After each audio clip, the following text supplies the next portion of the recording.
Hello, everybody. My name is Emil Stefano.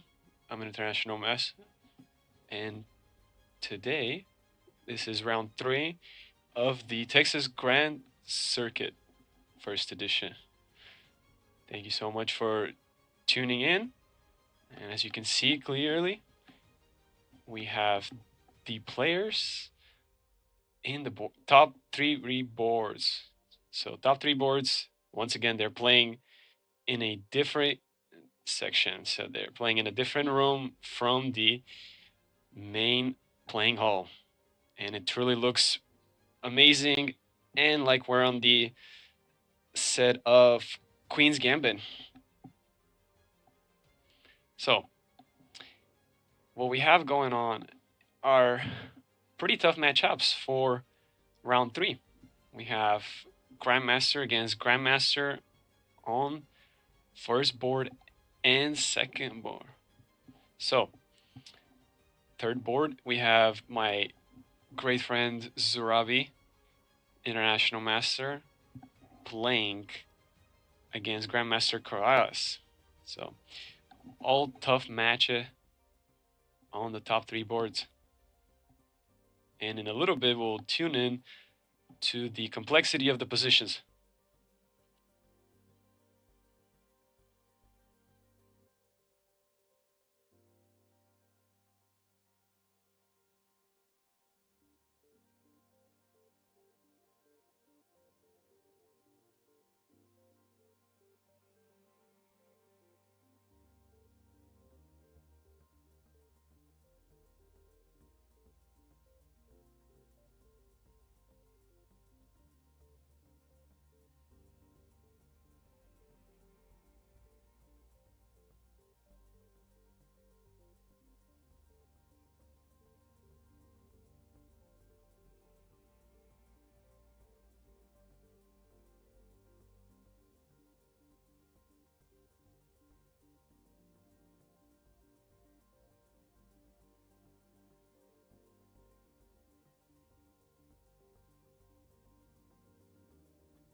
once again, for those who are just tuning in, my name is Emil Stefano. I'm an international master, and thank you so much for being here with us. These are the top three boards and some tough matches. After some technical issues, we're finally ready to show you the very first moves of the first board. A tough match between Vladimir Belos with the black pieces versus Neres Delgado with the white pieces. And what we have going on in this position is 1e4, 1c5. No shocker there. The fact that this is Sicilian is absolutely no shocker. That is what's being played at the very top level. What we have going after that is knight f3, knight c6. So, no Najdorf. Knight c6 is an indication for either Sveshnikov variations or potentially a delayed dragon. That has been very trendy at the top level. Let's continue with the game. Bishop to b5. Okay, so no open Sicilian. Bishop b5.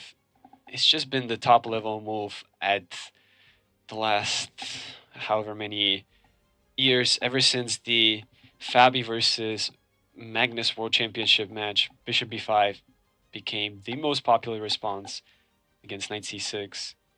So pawn to g6, bishop c6, immediately capturing the knight, not even letting the knight be able to move to knight d4 later on or overprotect it in any other ways. B takes c6. This is a very, very powerful reply in terms of wanting to play for the win. D takes c6 is in fact slightly better, but b takes c6 offers more fighting chances.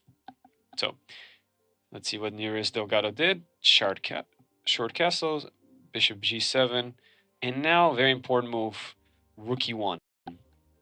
See, white is not wanting to play knight c3 because they're going to be breaking through the center with c3 and d4. It's very important that white actually attacks the center. Otherwise, black is going to be able to have just two bishops long term, a better position. So Belos plays queen c7. That's a typical move, reinforcing pawn e5 strike, but also the queen looks pretty good on that square. Pawn to c3. As I already mentioned, that is the way to go. In this position, you really have to strike to the center. That is a must. So let's see if we can see the live board on the camera. We can see Vladimir Belos coming to his board and typing in the move c3. So would he play e5? This is one of the usual moves, trying to counterattack in the center, so that after d4, c takes d4, c takes d4, e takes d4, knight takes d4. There's a lot of trades on that square, but then afterwards, knight e7 and castle works out pretty well for black. Now I know the engine prefers these positions for white. I have studied them myself, so I'll be curious to see what type of move would Vladimir Belos make in this position. He seems to be thinking. Might be going through his mind palace, just thinking which variation to choose for a fighting game. As we can see, Neres Delgado sitting further away from the chessboard and just waiting for his opponent to make a move. Let's see. And the move that was played is pawn to d6. So no pawn to e5 yet, but potentially looking for bishop g4. This pin could be dangerous since the knight is reinforcing the d4 square. So I'll be curious to see if Neres Delgado plays pawn to h3, just preventing bishop to g4. And yep, there we have it. Pawn to h3, very logical move, stopping bishop to g4. Back at Belus. So now would he play e5? Or he could choose to play knight f6. Afterwards, there could be pawn to e5 break, but he's not afraid of that. He plays knight f6.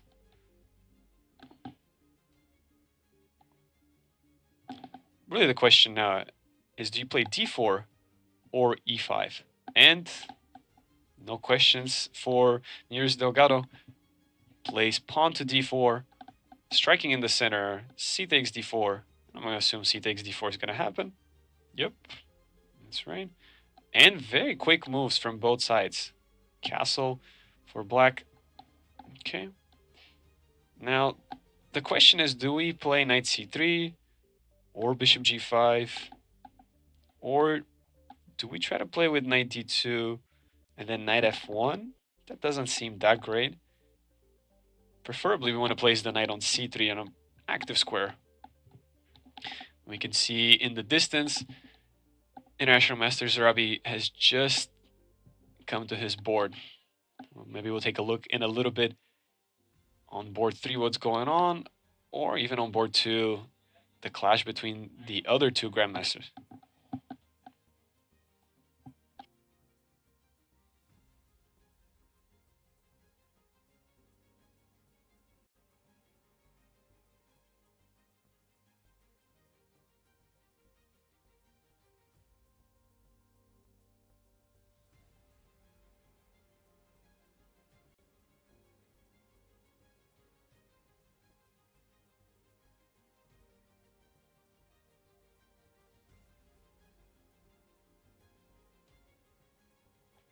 And let's see, knight c3, as I mentioned, should be the move.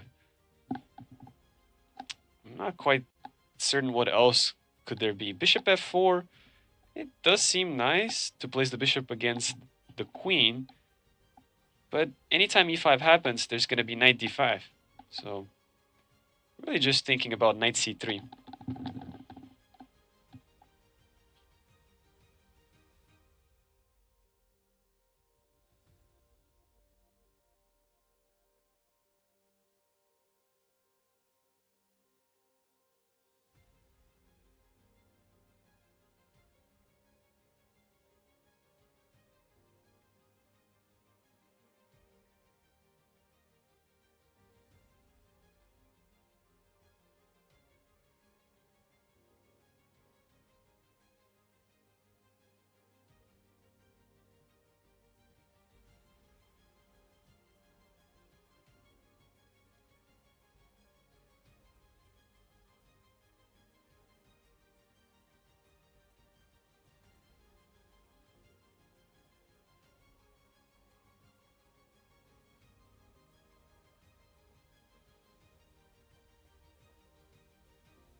Maybe we should move to a different game.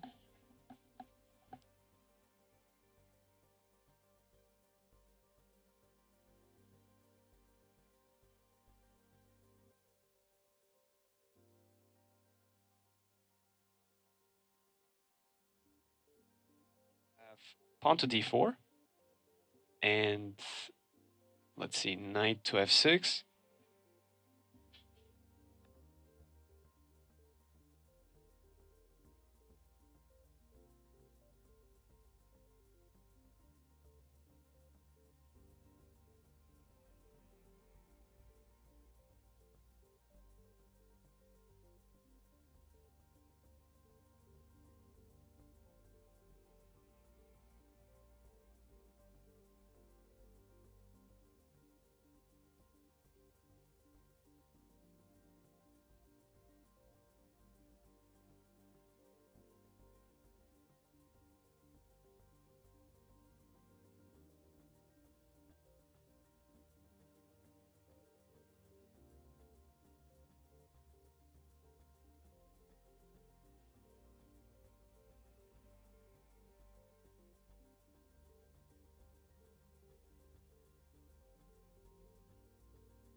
those of you who are just tuning in, my name is Emil Stefanov, International Master, and this is a very tense moment on the very first board.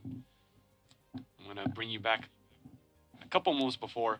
It was a Sicilian, and indeed it was knight c6, so no Najdorf, very, very aggressive option, knight c6, so bishop b5, the trendy move nowadays, no open Sicilian, and we reach this position right here where white is trying to play c3 and d4, and Belouse played d6, looking to play bishop g4.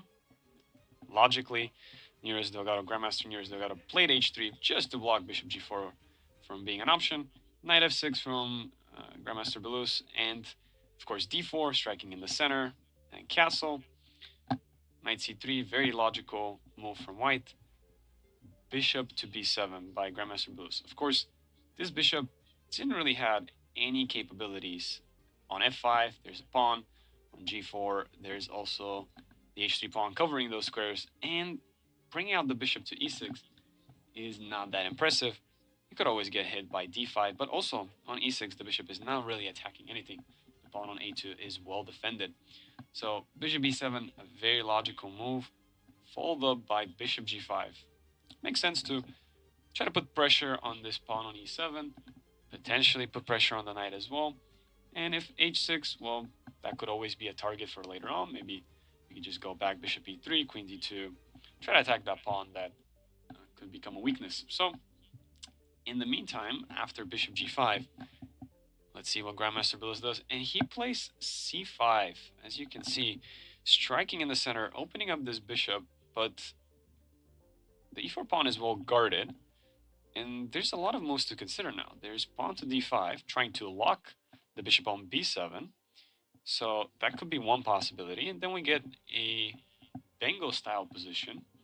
If you're familiar with the Bengo opening, some of the positions where white does not recapture the pawn on a6 and gives back the pawn on b5, we will have such a structure, in which case transferring the knight to c4 is always a good idea.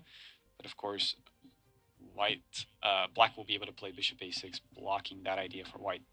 So d5 definitely interesting. As you're blocking one of the bishops diagonal, you will be opening another one. So this is a very tense moment, and you have to be very careful with white. The longer the game goes on, the stronger the two bishops are going to become as the game opens up. What I'm thinking about here is rook c1, just lining up this rook with the enemy queen. It looks like a very logical move, not fearing c takes d4, for there's knight takes d4 firstly, but then also, if rook c1, c takes d4, there are very cool tricks with knight d5, utilizing the x-ray between the rook and the queen, and in that case, the knight will be attacking the queen, the rook will be attacking the queen, the knight will be attacking the one on f6, so a very interesting position. Rook c1 is my top contender move in this position, but let's see if Grandmaster Nearest Delgado does that. He could also try to lock it up with d5. That's another alternative.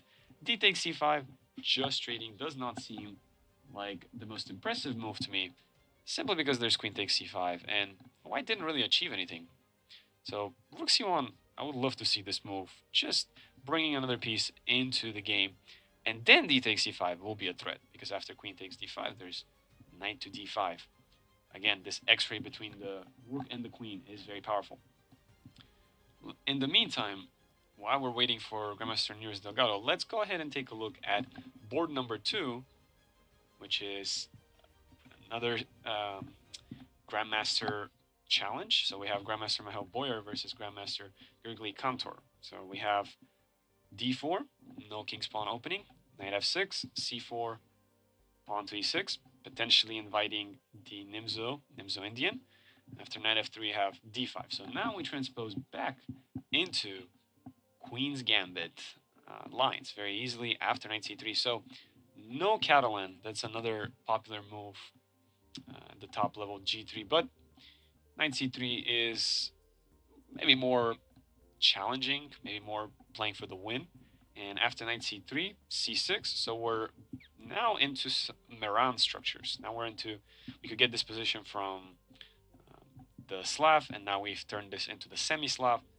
And again, g3 is a possible move, trying to go for Catalan setups, but the knight is already on c3, so there's a little bit of a difference there.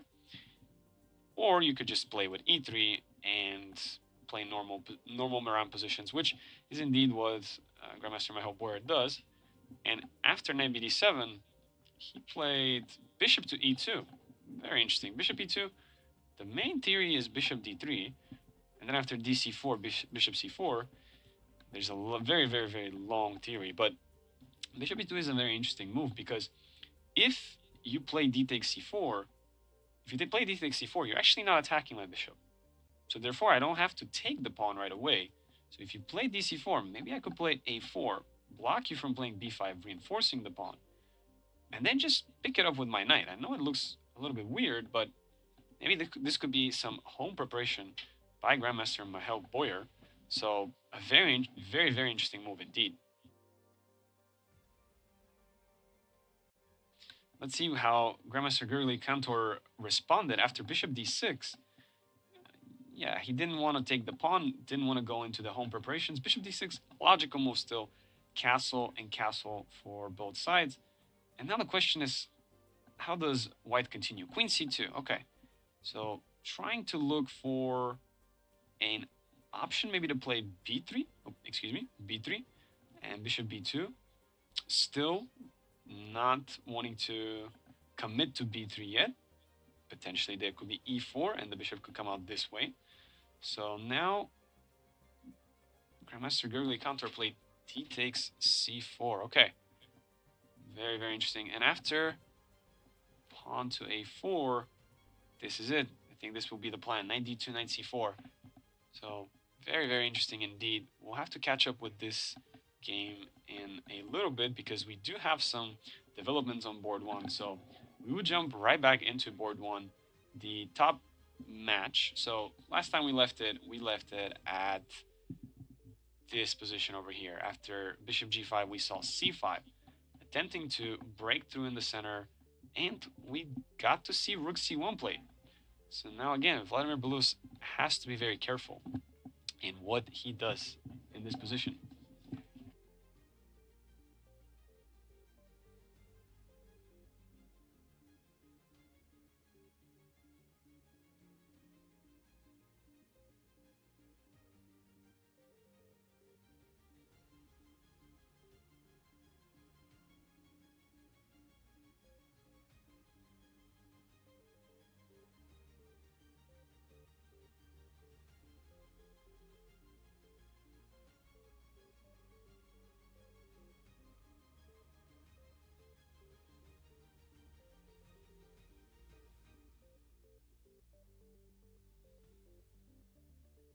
All right, let's see what's going on in this position. So after rook c1, I'm not sure what will Grandmaster Vladimir Belus do. So he could take c takes d4, but as mentioned, there is knight d5 trying to attack the queen and attack the knight on f6.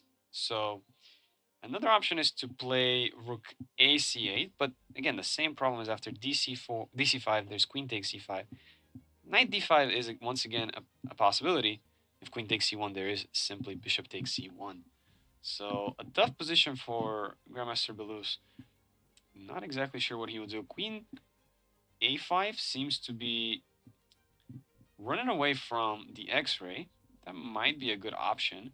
And after dc5, you would have to take dc5. So it's kind of unfortunate there because that pawn is really weak, but also there is an opening for e5, and the knight on f6 will not have any good squares. So definitely a tough moment.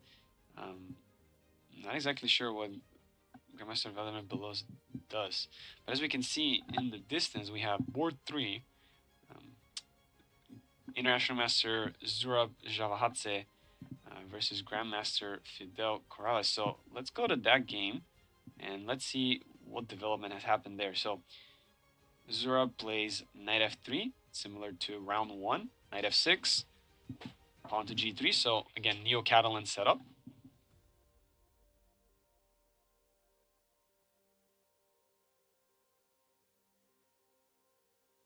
So we have g6, trying to copy. Bishop g2, bishop g7, castle, and castle. So very funnily, both sides have copied each other so far. And after d4, the big question is, does black play d5 and copy white? Or does black try to play for the little bit of a dynamic play with pawn to d6? Let's see.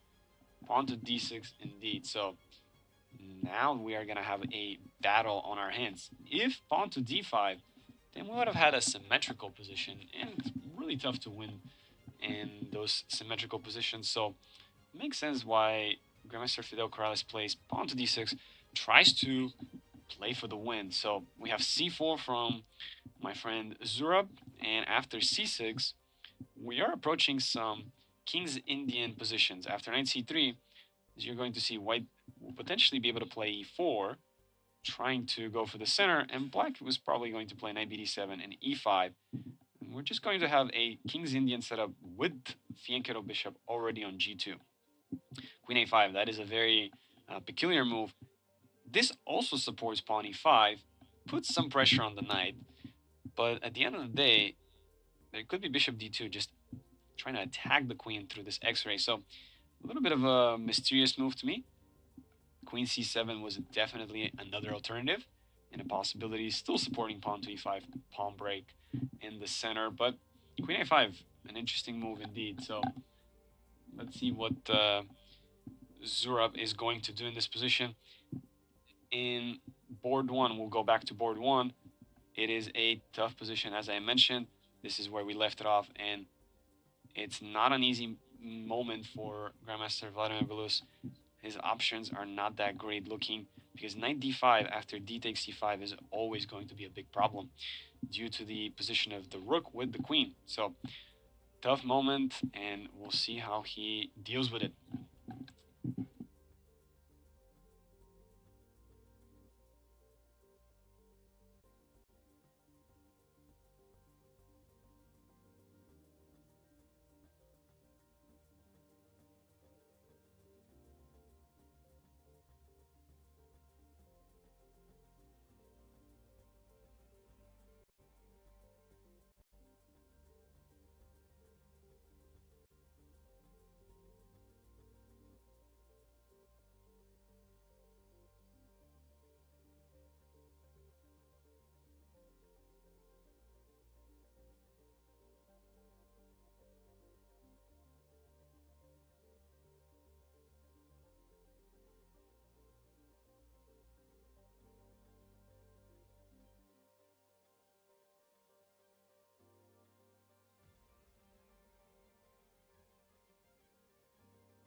So sorry about that, everybody. We seem to be having some small, minor technical issues, but we're back on. And Vladimir Belus, as mentioned, is thinking, due to the fact that his position is extremely hard, and I can't see many good moves for him. C takes d4 might be one of the moves that I consider, and try to go for these complications. After knight d5, if I put my queen on d7, then there's going to be potentially bishop takes f6, and maybe knight takes d7. Oh no, that is even a better line. If c takes d4, knight d5, queen d7, there is going to be rook c7. So in fact, if I go for c d4, knight d5, since my queen is going to be attacked, I might have to move it all the way to a5. But that means I'm surrendering the e7 pawn, which I don't like. So I might have to play c takes d4, knight d5, queen d8, just to make sure I'm covering the pawn. It is still a very, very complex position. Maybe white just continues with knight takes d4, and you'll have two beautiful knights in the center of the board. A lot of pressure on this pawn. Again, not easy at all to figure out what to do. So let's tune into one of the other games. Board number 2, Mihail Boyer versus Gurgly Kantor. So last we left it, we were right about here, where both sides developed naturally, and queen c2, d takes c4 was played. Most likely with this move, queen c2, the idea is to play e4, strike in the center. So due to that, d takes c4 was played. Now the idea is that if you play e4, then I'll play e5, have a this strike in the center. So why didn't I not play pawn to e5 beforehand? It's most likely due to the fact that there's c takes d5, weakening the center a lot more. Due to that, there is d takes c4, pawn to a4, making sure that there is no b5, and maintaining this pawn chain in this fashion, so that against e5 we don't have to worry about the d4 square. We will simply have the pawn on e3 covering the d4 square for us.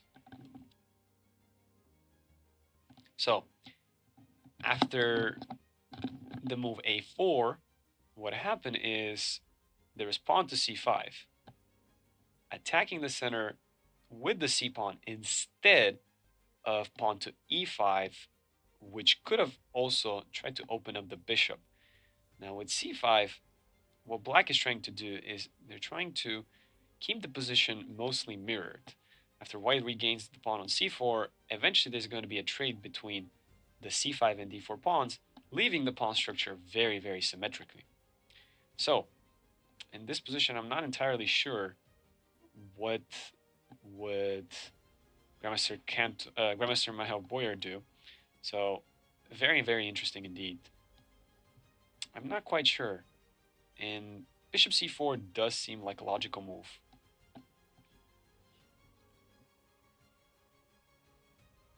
We would just have to see what he does. Bishop c4 does look very, very logical to me. And as we can still see, Vladimir Belus has not made a decision after this last move, rook c1. So, yeah, it's a very, very tough position. We'll be right back, continuing on our broadcast in a little bit with the Chess DGT boards that are in the main playing hall. We'll be right back.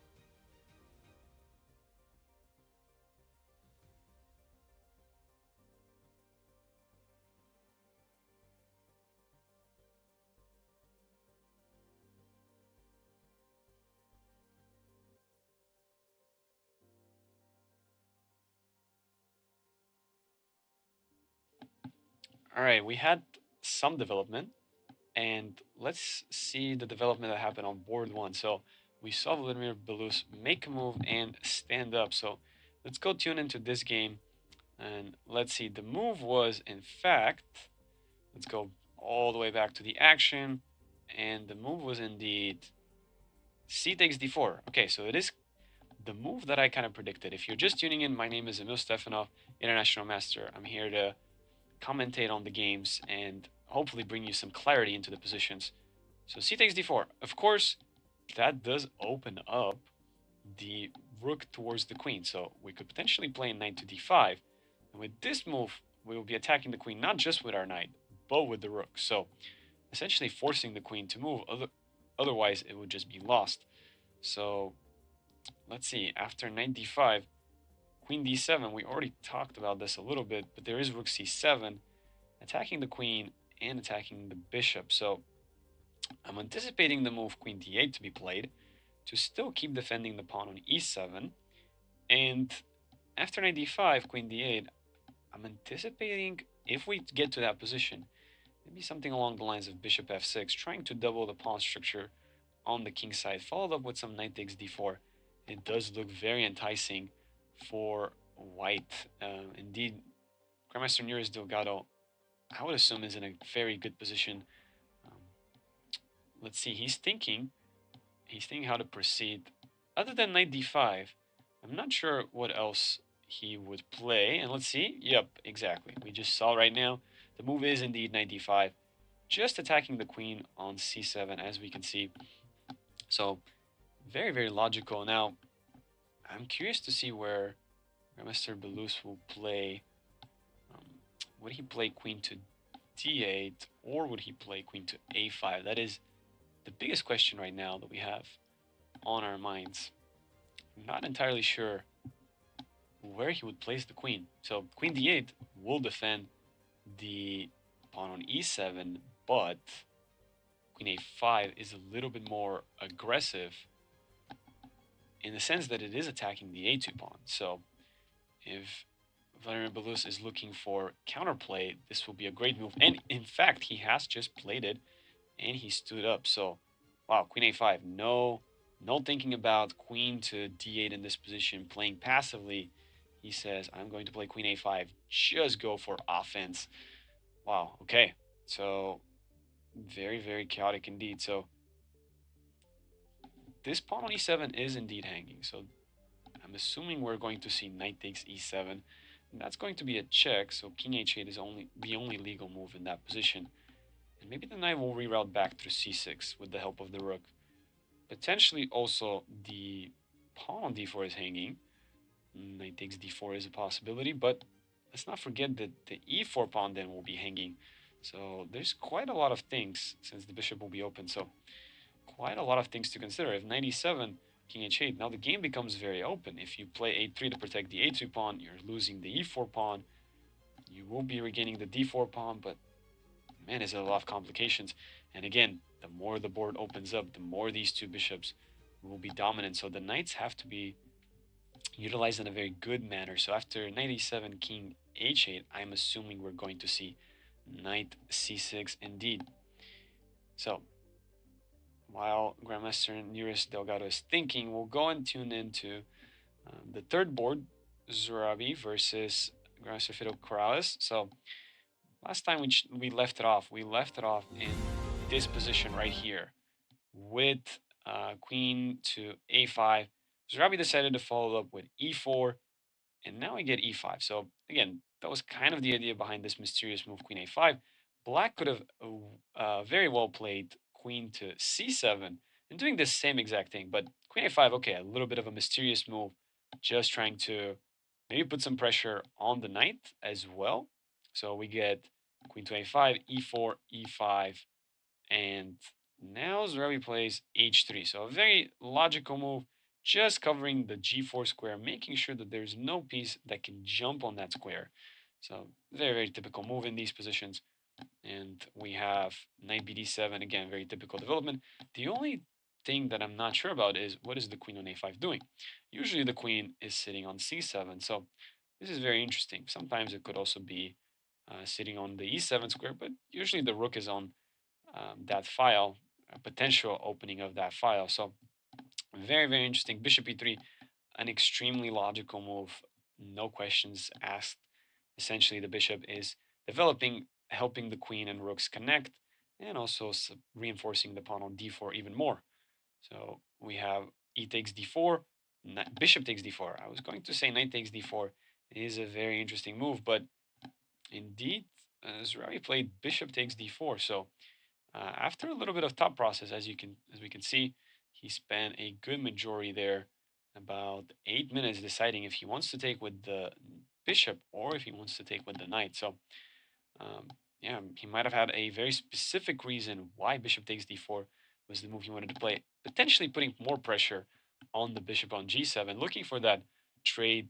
The king's Indian bishop in these positions is very powerful, so trading it away would actually benefit white. So indeed, a very interesting position.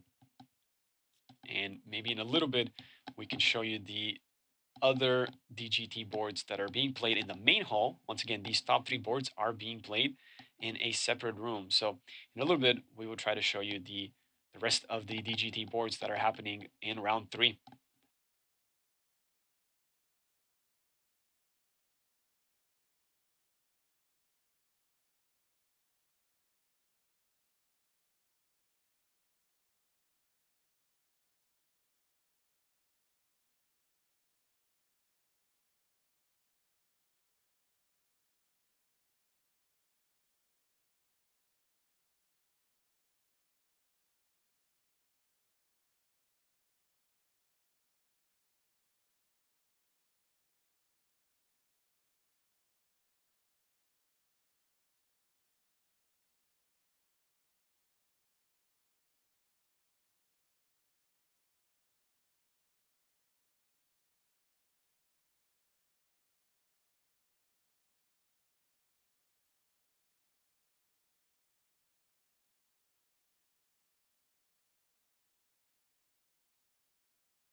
So, as mentioned before, we're here to show you the live games from the DGT boards that are being played in the main hall. And let's take a look at the matchup between Grandmaster Luca and International Master Yakufus. So this is board number 4. So very interesting opening. Once again, we have a Sicilian that is no surprise. So after pawn to e6, what we have going on right now is, oops, excuse me, just trying to use the volume so I don't hear it. D4, C takes D4, knight takes D4, and we have knight C6, knight C3, queen C7. This is quite trendy nowadays as well.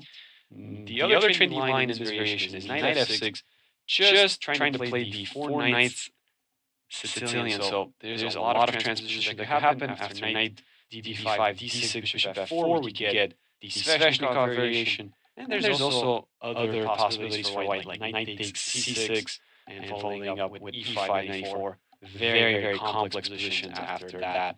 But queen C7 tries to not go for these complications, but at the same time is trying to play A6, potentially B5, and just trying to see how white will react. And Grandmaster Luca plays bishop B2, only now knight F6. So as we can see, the difference being that there is no E5 anymore, as opposed to the previous variation when knight F6 was played on move 5. In this position, there is this possibility of pawn to E5.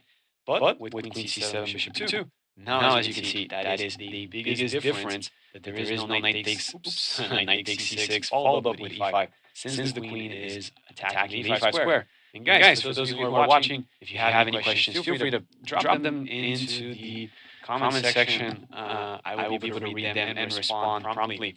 Knight D5, so that's one of the reasons why the other continuation, other than knight F6, is pawn to A6, just to make sure to be controlling the B5 square.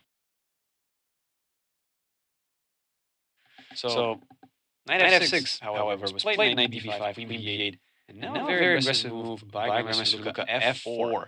So trying to attack the center, essentially preventing any sort of future E5. There will always be F5. Any sort of D5 in the future, while we'll always have the additional option of playing E5. And with bishop E2, we are making sure that there's no knight G4 ever to come. So A6 and E5. There we go.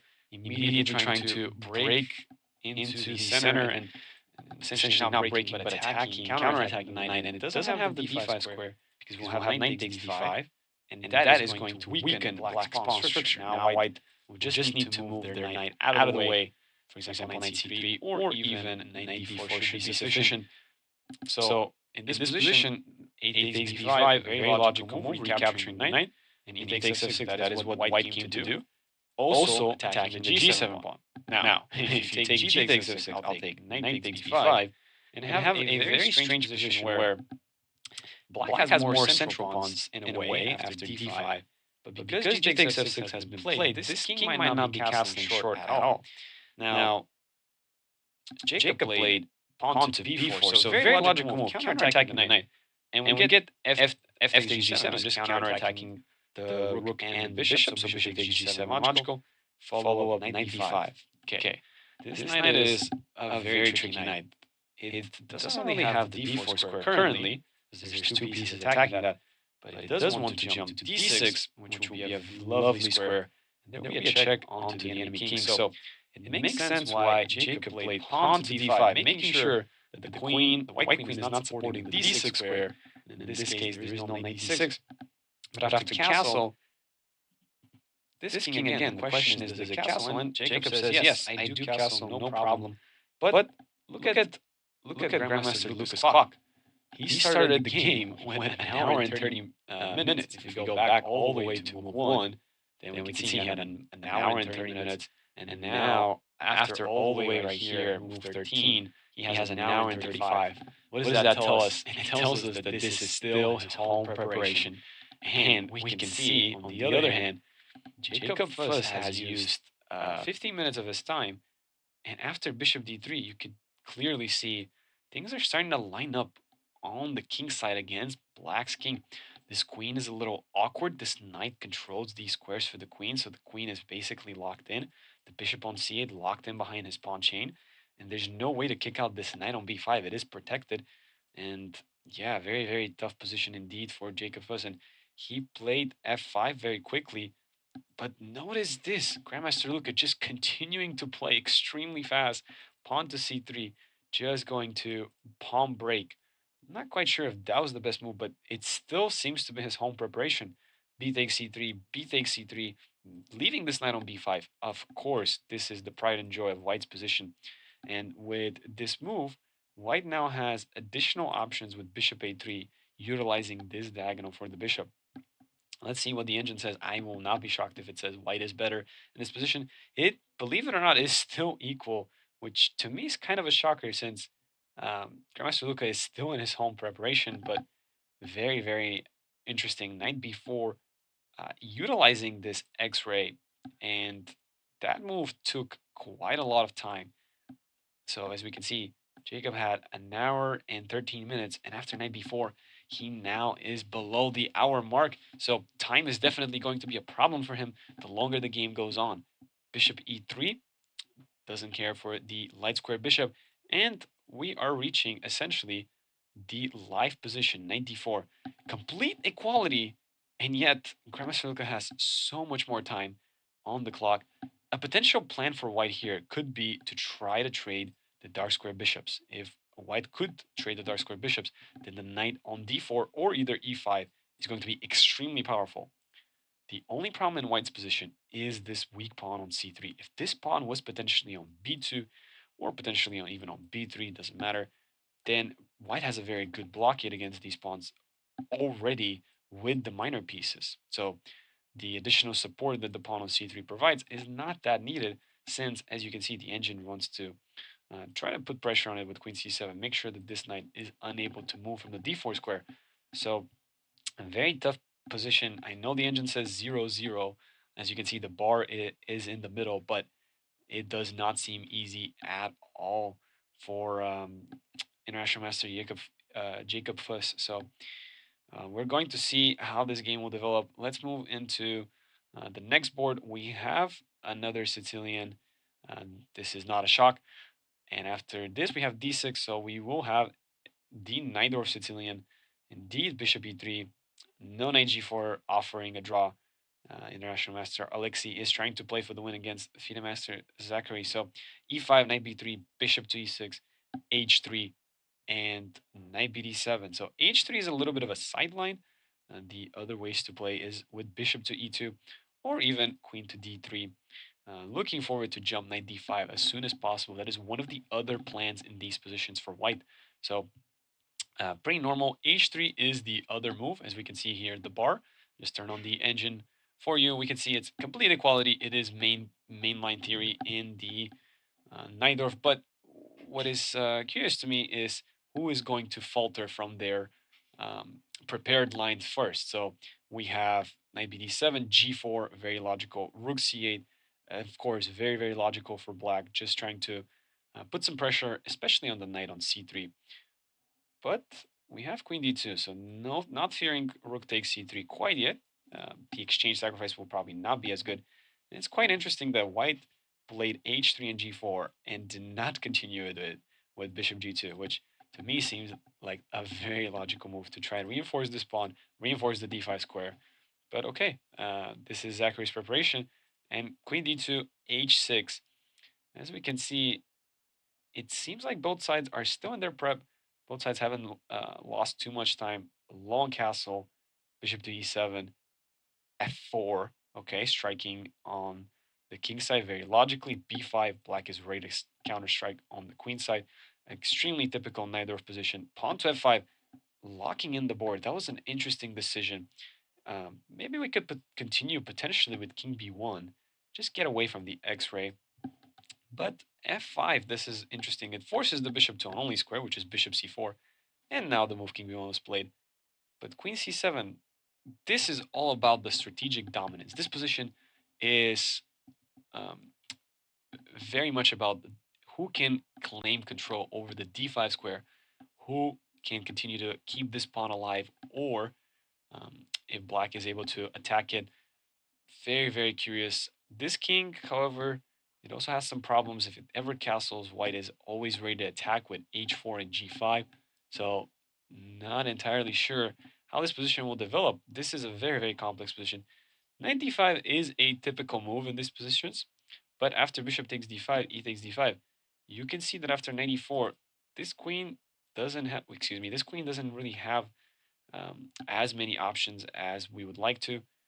We have to keep continuing defending the c2 pawn. So a move like that will be queen g2, but again, knight g3. This is a very annoying move. The queen cannot take this knight due to queen takes c2. So in this position, this trade definitely benefits black since now this light square bishop is gone. The only weak squares in the black's position were the light squares. And even though there's beautiful pawn chain on the king side ready to be pushed in case black castles. Black has not castled yet and might continue to stay like that for quite a while and just continue counterattacking on the queen side. The biggest problem for white here is the fact that the pawn is on d5, not on e4. If the pawn is on e4, then white will be able to utilize this d5 square for their pieces. But since the pawn is not on e4 and on d5, this is not so easy. So we'll see how Zachary continues in this position.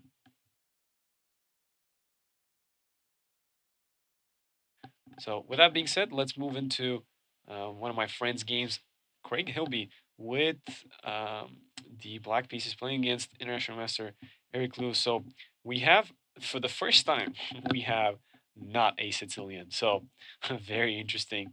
E6 by Craig, going for the French, and what a move, Queen E2. So would you look at that?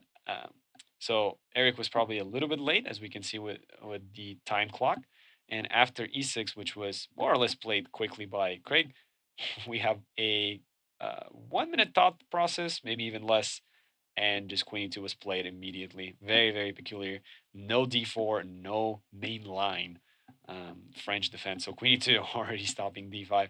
But now after c5, we've transposed into, after c5, we've basically transposed into the Sicilian. So if you imagine that black played c5, here, white's best moves are knight f3 or knight c3, but it's as if white played queen e2 and black got to play e6. So, which moves benefit um, black more? Of course, in this position, queen e2 is not what white would have liked to play if we played the Sicilian. Knight f3 or knight c3 are the better moves, of course.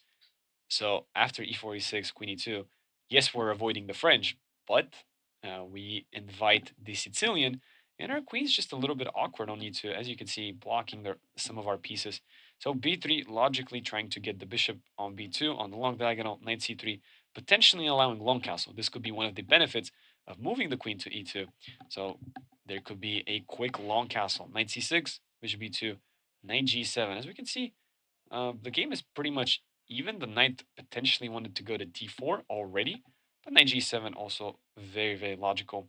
After knight f3, just reinforcing d5. And why knight g7 and not knight f6 earlier, if anyone's wondering about that? The main reason for that is probably Craig did not want to be hit with pawn to e5. So by keeping the knight on e7, yes, it's blocking the bishop, and usually we would like to play g6, bishop g7. Of course, that won't be possible due to the fact that the white bishop is on b2. But with d5, there is no problem against e5 since our knight is not on f6. So after knight f3, d5, if you play e5, we can see that this knight now has the ability to go to f5. It does not have to go to a backward square if instead it was on f6. But of course, e5 is not that great. E takes d5 makes a lot of sense. And now the question is, do you take with the knight or do you take with the pawn? Because both are possible. If you take with the knight, what you are doing is you're keeping the pawn structure uh, very much asymmetrical. So we have 3 pawns on the queen side versus 4 pawns, and then we have 4 versus 3 on the king side. Um, this is a more fighting option, but since black hasn't really developed much, this might be a little bit of a dangerous option as well. With e takes d5, the move that Craig played, we are keeping the pawn structure symmetrical. As you can see, 4 versus 4, very logical, and 3 versus 3 on the king side. Knight c3, Eric continues with his plan to long castle, and after bishop g4, very logical move, trying to pin the knight on f3, long castle. We have d4, attacking this knight, knight e4, and we have queen d5. So these last two moves, the engine did not quite like them from Craig, but they do look very logical to me. So I'm not quite certain what was it not to like. Of course, d4 maybe could be pushing it up a little bit, but the pawn is reinforced, so I don't think that's any issue. And I like queen d5 since it does allow long castle. It might be with the a future problem that the queen could get attacked being in the center. So instead, the engine wanted to play the queen to c7, but that obviously also blunders the pawn on c5. So very, very tense situation. Of course, if knight c5, it's almost looking like there's some knight b4 and queen takes c2, but the t4 pawn now is loose as well. So just a lot of chaos. Long castle, I mean, black is just simply playing down a pawn. This is not human chess at all. So it makes sense, queen d5. Now, obviously we know white is slightly better, but does Eric know that his position is slightly better? This does not look like a slightly better position for white. As we can see, the queen again is just in the way of the bishop, cannot be developed. This bishop currently is being locked down by these pawns. The knight is pinned. It honestly, to me, looks like more of an equal position rather than white being slightly better. But of course, the engine is ruthless in its evaluation and knows best. Let's move on to another game. And we have Anish Vivekanand versus Ethan Gu. So we have d4 by Anish and c4 pawn to g6. So potentially a King's Indian or Grunfeld. So after knight c3, if Ethan wanted to play the King's Indian, he will continue with bishop g7. But as we can see, he did in fact choose d5, going for the Grunfeld. And really, how do you fight against the Grunfeld? It's a very tough opening to beat. So we have e4, knight c3, bc3, bishop g7. And let's look at the setup that Anish decided. He decided to go for knight f3, c5, and h3. This is another one of those trendy lines where essentially white blocks bishop g4. Now, it's not a problem if you play bishop e3. Of course, there's bishop g4 in many lines. This is a common move now or even later after queen a5 and bishop g4. Just a lot of options for bishop g4 to be played. So by playing h3, essentially white's saying, okay, I'm never allowing you to play bishop g4. And this bishop on c8 usually joins the game through the b7 square. Sometimes, potentially, it could join the game by f5 and bishop f5 once the pawns are traded. So castle, bishop e2, knight c6, bishop e3, queen a5, castle. Okay, so this actually turns out to be a dream scenario for Anish. In this position, it is imperative that cd4, cd4, and queen a5 check is given. So that after bishop d2, now queen a3. I think I've had this position before myself with the white pieces. And the point here is, if you play bishop e3, this is already an offer for a draw. If I play queen b4, bishop d2, queen to a3, we are just offering a draw. But if you want to play for the win, you do go d5. Usually this rook is always sacrificed. There's never a problem. If you ever take it, then I will always have bishop h6. And with the queen on a1, threatening checkmate and threatening the rook on fa with the bishop on h6. So this is always really good for white. As you can see, the engine just spiking up there. So 95 is usually the move. And after castle, now knight f3, bishop takes f3. Bishop a1 is a possibility. So with f6, this is a very complex position. White is down on exchange, but the engine evaluates this as pure zeros, thinking that black doesn't have much for the exchange. Currently, white has some potential attack against the black king, of course, but these are very, very tough positions. However, this was the best move. In this position, cd4 is the best move. And why is queen a5 a mistake? Because now Anish could just castle as he did in the game. And this pawn is not a free pawn, since afterwards rook c1 will attack the c5 pawn, as first of all attacks the queen on c3. But then, of course, it does attack the pawn on c5. Ryan Flynn, director, said, how many GMs are playing? We have a lot of GMs. That's a good question.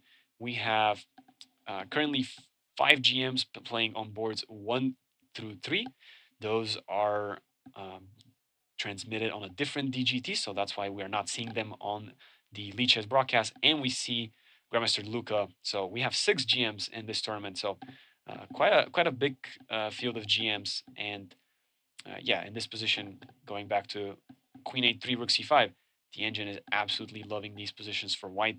So that is why Peter Master Ethan should have first played CD4 and only then Queen A5. And I'm assuming Anish's position is really good afterwards. Rook D8, Rook C1, very logical, covering the pawn, and Bishop G5 attacks the Rook on D8, Rook D7. It's not looking great for Black's pieces, as we could see. They're kind of a little bit all over the place, especially the Rook on D7 blocking the Bishop on C8, and in turn the Rook on A8 is also not that great position. Cannot rejoin the game, cannot join the game at all. But of course, Black has one thing going for it, which is the pressure on the D4 pawn with a lot of pieces. So we'll see how this game develops. I will say Anish is taking quite a long time to come up with these moves. As you can see here, he had an hour and 8 minutes, and after Bishop G5, he does have only an hour and five, so only 3 minutes.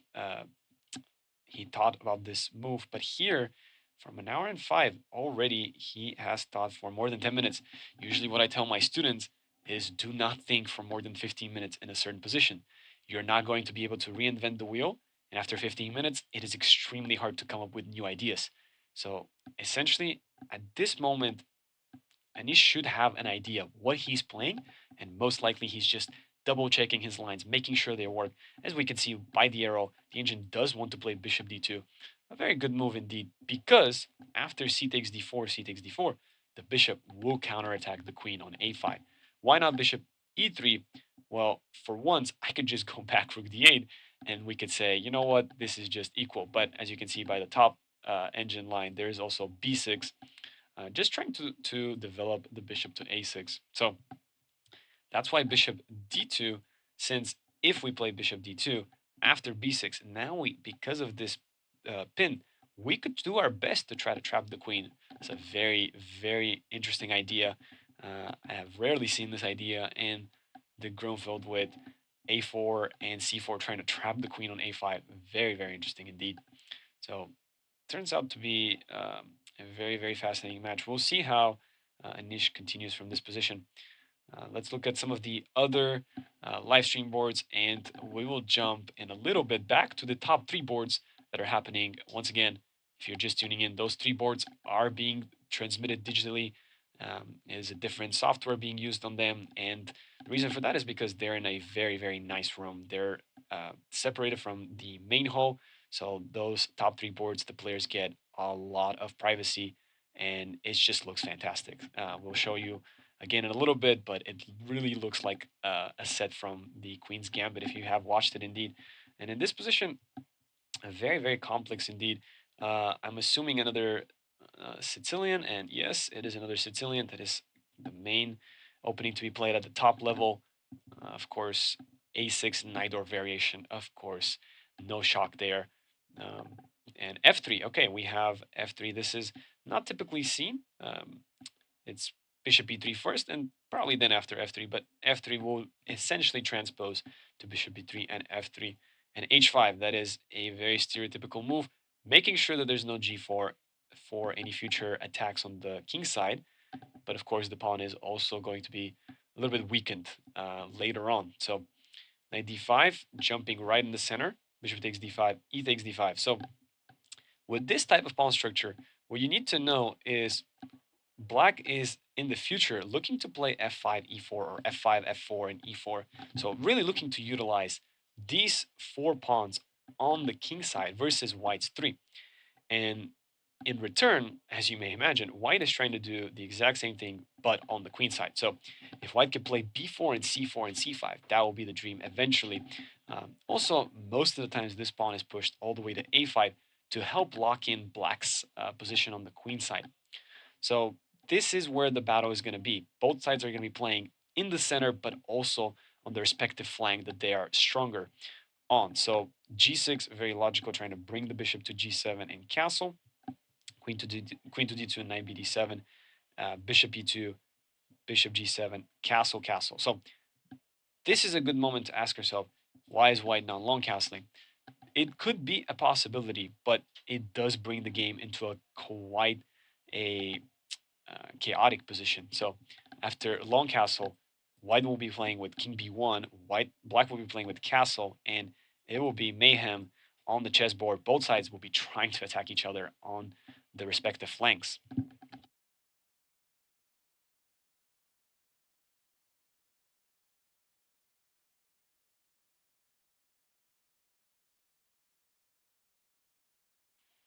So sorry about that. And let's continue on. So with castle, what we have going on right now is c4, as mentioned earlier, but b6, trying to stop this pawn break with c5.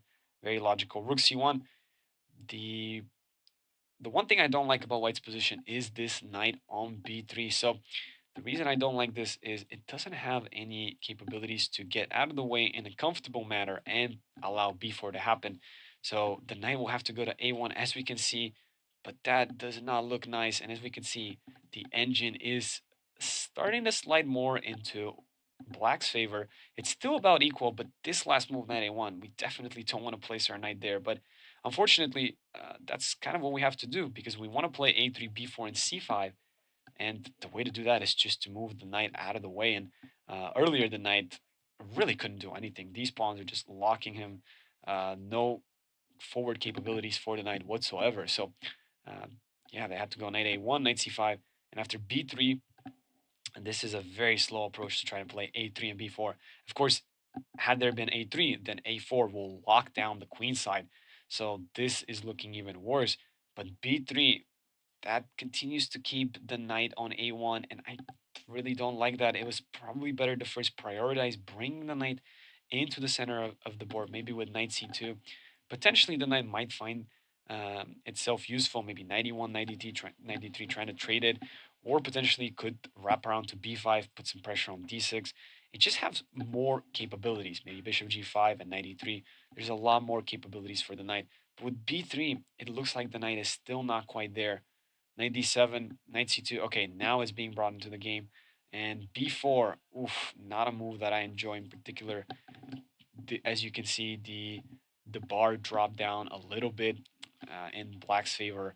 The reason why is that after a b4, knight b4, yes, at least this knight is finally going to have a good square, the c6 square, but black's rook is now completely open.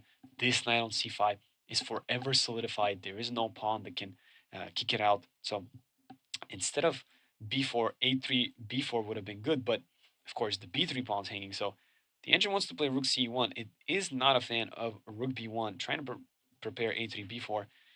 Dips a little bit in black's favor, but that to me seems like a very logical human move. And instead we get this, so black now is in a better position and continues on with trying to press on the king side. And after knight d3, as you can see, the bar did a huge drop in the evaluation of the position. Why? Because there's e4 attacking the knight, and it's just looking terrible. After queen f4, there's going to be queen f4, knight f4, and rook a2. So this rook becomes extremely active onto the second rank. Remember earlier b4 that happened? This is not looking great. So after fe4, knight e4, now the queen's being attacked. Queen takes f4, queen takes f4, knight f4. And we're back in this position with rook takes a2. Just a really powerful position for black. It's a really, really tough position for white indeed. So we have two more live stream boards going on. This looks like a very dry position. Rachel Lee is going to try her best to defeat Logan Sheffer. So the opening, no surprises there. It is another Sicilian, and it is not the Knight of variation, but it is indeed the classical Sicilian. So bishop to c4, sideline in this line, queen b6, knight b3. Both sides knowing their theory because they are blitzing it until this moment where Rachel decided to play it casually and castle. More aggressive options would have included bishop f4, queen d2, and trying to long castle again. But castle brings the game into a quiet water, and in this position, it does look like black played 95 and knight c4 a little bit too quickly. Probably playing b6 in a hedgehog style was better, following up with bishop b7, and castle. But we get 95, knight c4 quickly, and after bishop c4, queen c4, queen d3 by Rachel, offering the queen trade.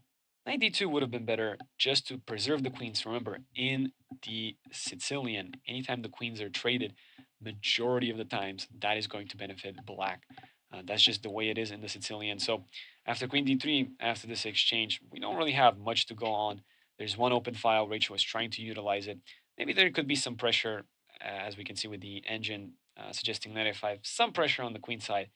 But overall, it should just be very equal. And another position that seems to be equal, but very chaotic indeed, is the game between Neolad and um, Siddharth Singh. So it's a what was it? Is a bishop's opening, and we got a transposition into the Vienna with f4. So knight f3, bishop g4, knight a4, knight d4. Here, the move is c3 to attack.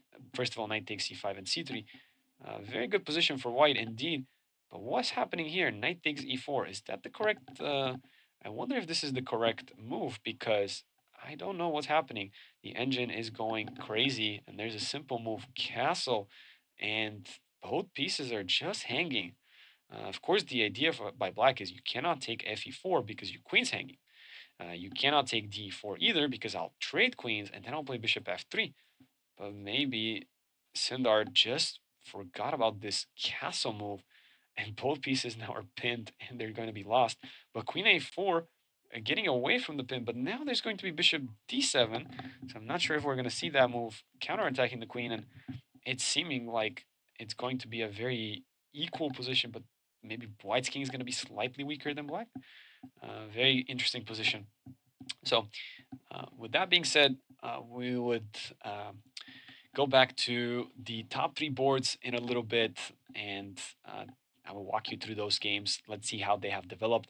A lot of things have happened, so we will make sure to tune in into those in just a little bit and see how the boards have been developed. Yep, we will see you in a little bit. We'll take a little bit of a break.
Alrighty, everybody, welcome back.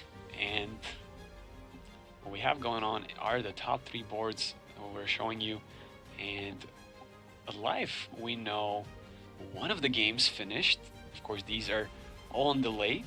These are very typical anti-cheating measures, but because we are right now in the present, we know one of the games have finished. We're not going to spoil which one has finished quite yet. And currently we can see Vladimir Belus still thinking in this difficult position. So we will leave him to it, and you're going to be able to see some of the other boards and the action that's going on. So we will go to board number 2, which is between the other two grandmasters, Mihail Boyer and Grandmaster Gergely Cantor. So in this position, in this game, we ended, last time we talked about this, we ended it around right here after Queen C2, DC4, A4. So anticipating knight D2, knight takes C4, and we talked about the two pawn breaks that Black has, which are E5 and C5. Both are very good and options to try to break into the center. And the move that Grandmaster Gergely Cantor chose was C5.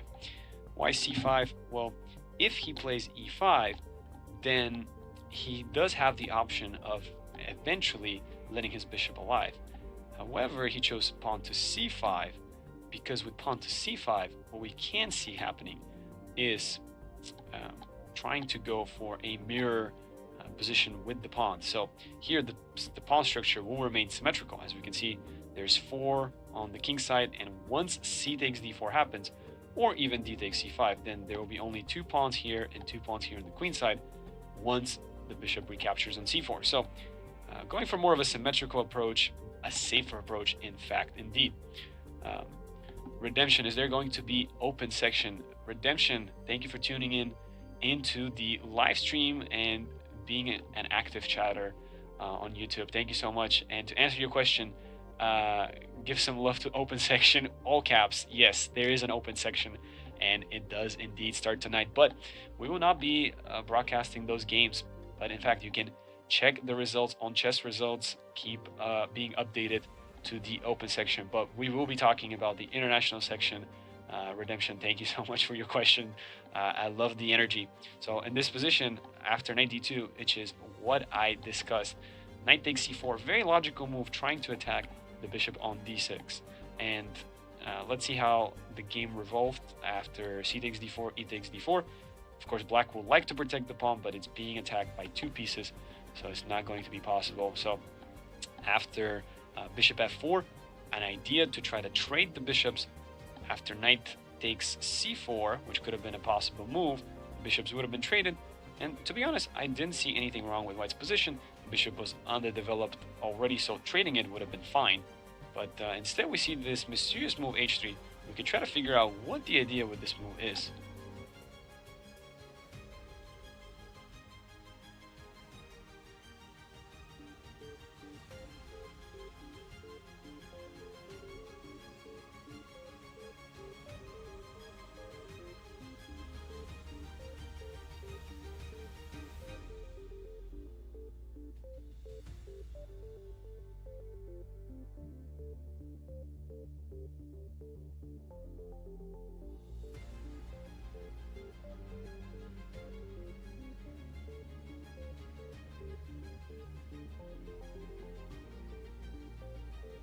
So yeah, with h3, not entirely sure what the idea here is. Mihail Boyer might just be overprotecting the g4 square. Yeah, just interesting. Knight b8, okay, so that makes sense. The knight was in the way of the bishop, so it could be reinforced by going knight c6, and the bishop could go to d7, so that makes sense. Another possible move would have been to play b6 and bishop d7. That was another way for the bishop to come back to life. But with b6, maybe what Gergely Cantor was afraid of was bishop f3, just kind of lining it up before black can line up their own bishop on b7. So knight b8, although an interesting move going backwards, it's totally fine. Knight takes c4, it is not knight takes c4 and knight d3 emerging. There's a glitch there in the DGT, that's totally fine. Bishop takes c1, rook takes c1 is the move I anticipated, But instead, we have queen takes c1. Quite an intricate position here. Queen takes c1. Very, very interesting indeed. So the potential idea behind this could be the fact that if rook a takes c1, maybe there could be some potential future attacks against the queen on c2. So maybe that's why Michał Bojor decides to take with the queen instead of the rook. Very, very interesting option. Did not see that one coming. After queen takes d4, white is down a pawn. But as we can see, black's pieces on the queen side are in their starting position, so they're not really developed at all. So we'll see what's going to happen after knight b5 attacks the queen. And as we can see, white needs to be the one to make threats. If you're not making threats in these positions, then you're just going to be down a pawn for nothing. So queen d8 has to be played, has to be continuing to defend the c7 square. Otherwise, knight c7 would have trapped the rook on a8. So after rook d1, the queen's attacked, and now you're gonna have to move the queen again. So queen e7 again. You have to keep protecting the c7 square. So knight a5. I love these knight maneuvers. If you think about it, the f3 knight went to d2, then to c4, and now to a5, just putting maximum pressure with the other knight on b5 on the queen side. So very peculiar move. What could be the idea behind this? Well, if you think about it, black would like to develop with knight c6 and potentially bishop d7. So by playing knight a5, essentially what you're doing is you're blocking this development with knight c6, since you will be able to take back with the knight afterwards and with the queen. Just looking pretty good for white, regaining their pawn and still having a good position. So a very tough position for Gergely Kantor, but Michał Bojor has used more time. So time is always an important factor in these games. The less time you have, the harder it is for you to play your very, very best moves. So for now, this is a tense position, but I am sensing that Michał Bojor is in a better position despite being down a pawn. Just the initiative that he has developed on the queen side, and this move also threatens knight c7. Let's not forget about that. Before, the knight was in the way of the queen. So after knight a5, this is the secondary idea. Alongside putting pressure on the queen side, there is now this queen opening up. So knight c7 is going to be a possible move. So let's move into board number 3. We can see Zurab in the background, just taking a seat right now. So this was his game with knight f3. Copy paste essentially was what happened in both sides. And after d4, here Grandmaster Fidel Corrales decided not to play d5. After d4, he decided not to play d5 and play d6 to try to complicate the game. So after c4, c6, knight c3, this mysterious looking queen a5 move was played. And earlier in the live stream, I talked about how the queen is also perfectly fine on c7. Both queen moves allow pawn to e5, pawn break in the center, but maybe the queen on a5 adds an additional attack on the knight in the future that might be very useful. So after pawn to e4, pawn to e5, h3, talked about this move already, taking away the g4 square from the enemy. So no bishop g4 or knight g4 will happen. And after knight bd7, bishop e3, this is where we left it off, where I was anticipating knight d4, but Zurabi had played bishop takes d4. Very interesting. Just deciding to maybe potentially trade the bishops on the long diagonal. So in these types of positions, the King's Indian bishop, the Fianchetto bishop on g7, is going to be a very powerful piece. So taking on d4 with the bishop made a lot of sense, looking to trade it in the future if the knight on f6 is to ever move away. In this position, let's see, Grandmaster Fidel Corrales continued with rook e8, just putting some pressure on the e4 pawn. If you think about it, then Zura fans rise up. That's right, Megalodon. That's right, Megalodon775. Thank you so much. 3 7s and a 5. Thank you so much for tuning into the live stream over here on YouTube. So yeah, indeed, Zura fans rise up indeed. And even though I'm my own man and I have my own Twitch, I also am a Zura fan indeed. Zura ability is the way to go. Knight takes d4 was the move again that I anticipated, and after rook e8, the pawn on e4 would have been covered by the bishop on g2. But after bishop takes d4, rook e8, now we have to cover this pawn on e4 with potentially rook e1 or queen c2. Redemption says, will you see open section? Open section does not have a broadcast as far as I'm aware. But we can see some action developing on the very first board. Queen takes a2 was just played. We'll see that transmitted on the DGT in a little bit as well. There's a little bit of a delay on that. But I just wanted to finish off a little bit of Zurabi's game before we go back into the top board. So knight d2, this is the way Zurabi decides to protect the pawn. There's an interesting option also, queen c2 or rook e1, but knight d2, extra protection on the e4 pawn indeed. So after a6, this could be indicating pawn break on the queen side with b5, a3, also indicating a pawn push on the queen side with b4, c5. Now this changes the character of the position quite drastically. Now, essentially what's happening is after bishop e3, very logical move by Zura, the d5 square is in fact up for grabs for white. So knight d5 will be essential for white to do at some moment, but preparation will be key. In the meantime, black does get the e5, c6, and d4 squares potentially to maneuver around, so that would be the other alternative. The drawback, of course, when you play c6, c5, the d5 square has become extremely weak. Megalodon asks on YouTube live stream, why aren't the top boards on Lichess for delay? So that's a good question. So the top three boards, as we can see, they are in a separate room, can we not? There are no other players around them, it's just the top three boards.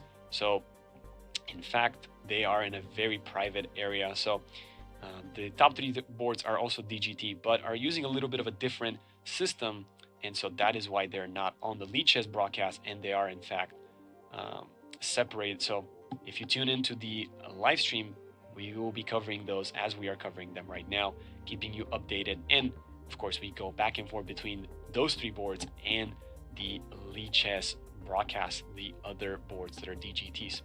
So there you have Megalodon, hoping that answered your question. And I think I like these top three boards to be in a different room. Just it's more privacy and it looks more professional as well, which is pretty good. Maybe Zurich will mention it on his streams next week, how he enjoyed the atmosphere. I'm sure he would have liked it. Things are looking really, really nice. So 95, as I mentioned, this is kind of one of the ideas for black in this position. Grandmaster Fidel Corrales wanting potentially to transfer the knight around to d4. Very logical plan in these positions. Try to play to your strengths. And Zura shouldn't rush knight d5 unless he's prepared to take either c takes d5 or e takes d5. Preferably, I would like to play knight d5 at the opportune moment. Let's see, f4, kicking the knight away, and knight c6, as mentioned, regrouping the knight to c6, not being in the way of the bishop, so potentially bishop e6 could be played. And let's see how Zura continues. Usually when f4 is played, sometimes it's a good idea just to play king h2, just to get the king into a little bit of a safer square. Bishop f2 also makes sense, perfect sense. Just going further away from the e-file, but there's a lot of development going on the first board, so that's where we'll go right now.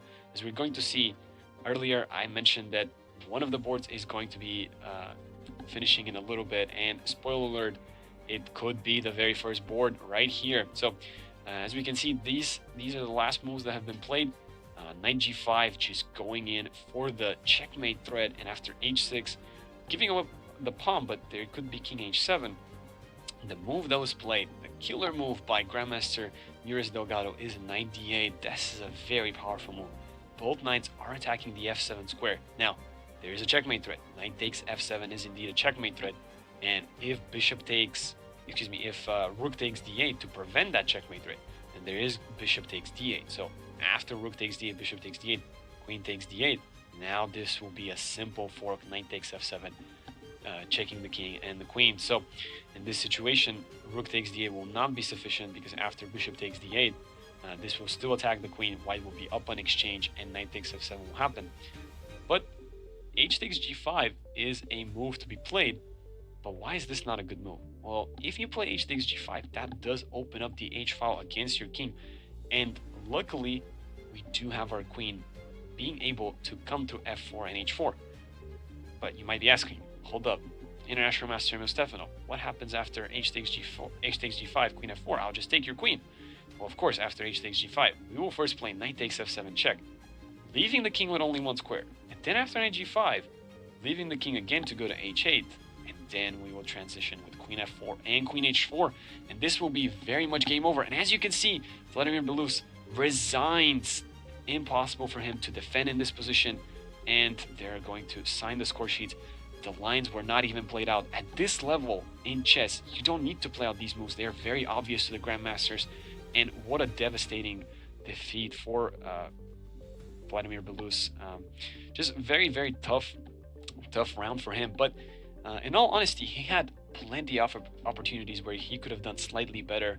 But as you can see, the kings are set up and white is dominant. So congratulations to Grandmaster Neres Delgado for winning that. I will walk you through a little bit of what happened in this game. So last time we checked it, it was this position with knight c6 attacking the queen. The knight is being reinforced by the rook, and the knight's attacking the d4 pawn. So remember when I mentioned that uh, essentially what we need to do with white is not to allow the two bishops to be dominant.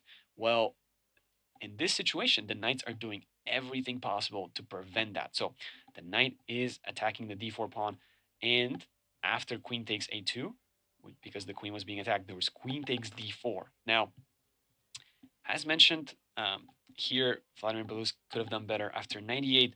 In fact, the better move is not queen d2, but queen d3. And the reason for this is very, very particular, but queen d2 also makes perfect sense. You're reinforcing your bishop, could potentially play bishop h6. You are keeping in tabs on this pawn, but here in this situation, Vladimir Belus does make a mistake. He does play queen takes b2, which from here on, it is going to get harder and harder for him to play in this position. So instead, he had to play a different move. He had to play after queen takes a2, queen takes d4, 98, queen to d2. The move was, in fact, not queen takes b2, but it was first bishop takes c6, rook takes c6, and only then queen takes b2. That was the main idea there. And the reason why instead of queen d2, the better move in the position is queen d3 is because after this idea and queen takes b2, then the queen on d3 is not going to be attacked by the queen on b2. So in this situation, after queen d2, which happened in the game, now when bishop takes c6 happens, rook takes c6, queen takes b2. Oops, excuse me. Bishop takes c6, rook takes c6, queen takes b2. This will be attacking the queen. And this is a precious loss of a tempo. But the first move that was played was queen takes b2 instead of bishop c6. And now this knight is still alive after rook c2. That prevents the queen trade, still putting pressure on the queen on b2. And after queen b6, now this move was a killer, bishop e7. So why is this a killer move? The knight seems to be lost, isn't it? There are two attacking pieces and only one defending piece. But the bishop, in the meantime, is also counterattacking. What is it counterattacking? It's counterattacking the rook on f8. So, in this situation, after bishop e7, if you in fact take bishop takes c6, what's going to happen is bishop takes f8, bishop takes f8. And if you can spot it, congratulations, you have good tactical vision. It is queen c3, giving a check to the king, and queen takes c6, being reinforced by the knight.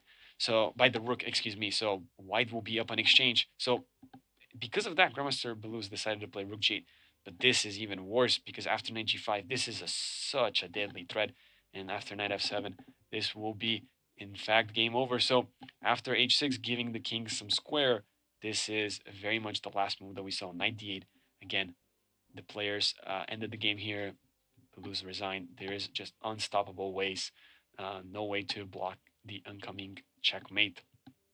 So, as we can see, we are narrowing down on Grandmaster Zurabi's game. So let's go ahead and go right there, right now. So we left it off in a moment where I said bishop f2 was Zurabi's move, just getting away from the x-ray between the rook and the bishop, which was a very good idea indeed. And afterwards, Grandmaster Fidel Corrales played bishop to e6, and Zura decided this is the moment. This is the moment to play knight to d5. So a peculiar position. Of course, you could take bishop takes d5, c takes d5, and jump knight d4 with some major complications. Of course, white could potentially try to play e5, The knight will be able to have the c4 square. This position is looking great for Zura. I am loving it. The only thing I'm not loving is the fact that he has 27 minutes. So, in fact, a couple more moves must have been played. Let's see, Queen d8. Yes, Queen d8 was played, and here Zura thought played Rook b1, and after a5, b3. So we are now, in fact, lined up with the board. So Grandmaster Fidel Corrales, a difficult decision to make. He does play. Let's see what he played. He plays bishop d7. So just retreats the bishop. His idea is to take the knight on d5 with knight takes d5. So again, if we go back and we look at this position after knight takes d5, white can take either c takes d5 or e takes d5, and this will be a fork on the two pieces, the bishop on e6 and the knight on c6. So knight, because of that reason, Grandmaster Fidel Corrales plays bishop d7, trying to take knight takes d5 now when there's not going to be any fork on both pieces. And Zura just continues naturally and plays the move rook to e1. Very, very logical, just continuing to put pressure in the center, defending the e4 pawn one more time, and not being afraid at all of knight takes d5. A very interesting moment. In my mind, this position, considering knight c3, is also an interesting option. Of course, knight d4 will be played. So maybe because of that, Zura just decides, you know what, I'm going to play rook e1. And if he takes, I could take e takes d5 and just force down some trades. Not a bad idea, of course, but yeah, we can see that his biggest problem for Zura is the time management. His opponent does have more time on the clock than him, and so that is going to play a factor as the game progresses. So Zura will have to play quickly if he wants to catch up on time and make sure he's not in any time trouble. Um, but yeah, for the moment, this position looks very tense. Not quite sure in what direction it's going to go. After knight takes d5, there will be a lot of complications happening, mainly because the pawn chain is going to change, right? From three pawns on the queen side um, to potentially either c takes d5, leaving only two pawns on the queen side, or if knight takes d5, e takes d5, now there will be just four connected pawns on the queen side in the center. So very symmetrical position. But then knight d4 happens, and I'm not quite certain if I like this position for Zura anymore. So maybe knight takes d5. Maybe the idea is just to take c takes d5. Embrace knight d4. Do not fear knight d4. And just go a4, put this knight on c4, and break in the center with e5. Just play around the knight on d4. That might be the idea that Zura has on his mind. The reason why he wanted to play rook e1 in that case will make perfect sense. Just reinforcing this pawn on the e4 square and potentially allowing pawn to e5 to happen. We can see some more action has happened on board too.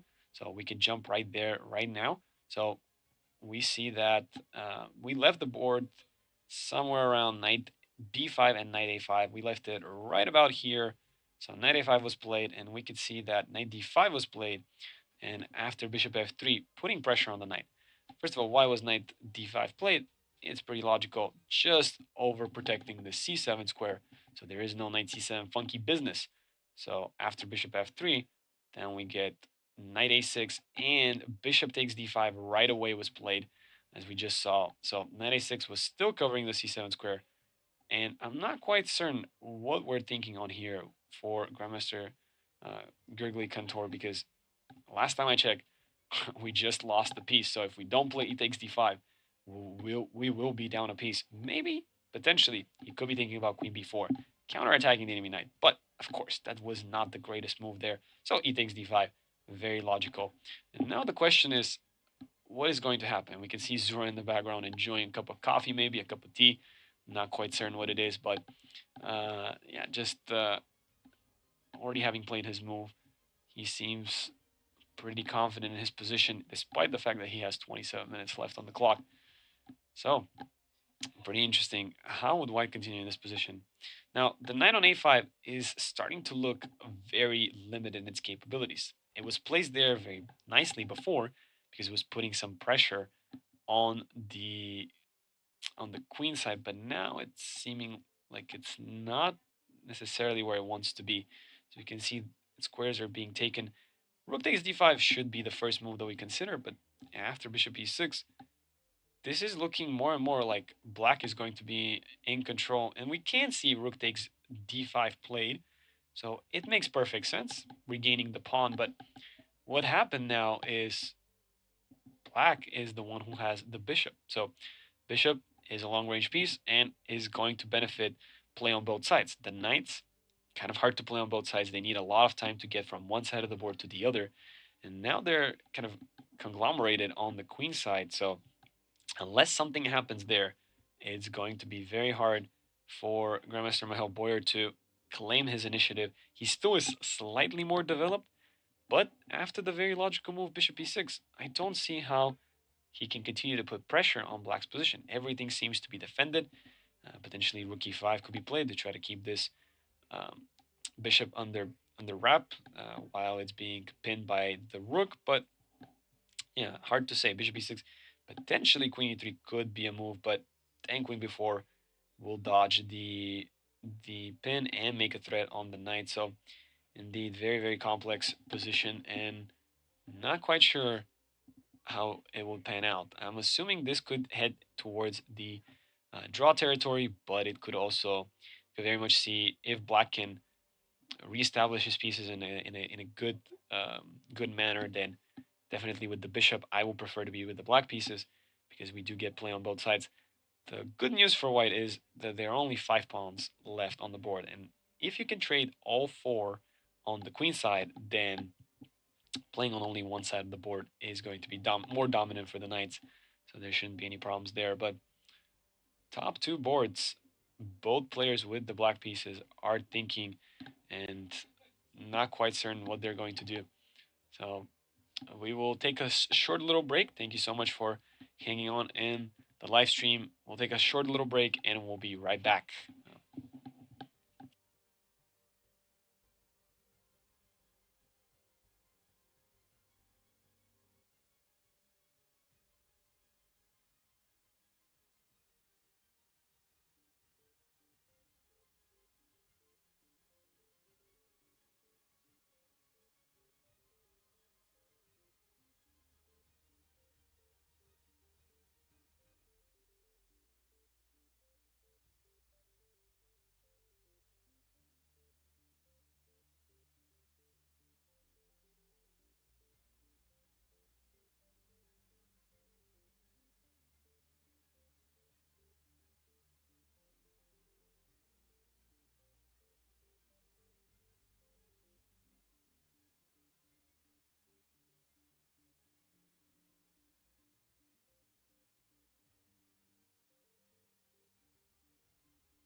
Thank you everyone for continuing to tune into the stream. My name is Emil Stefano, International Master, and the very first game from the top three games had finished, and we're currently continuing to analyze the uh, top two boards, top two and three.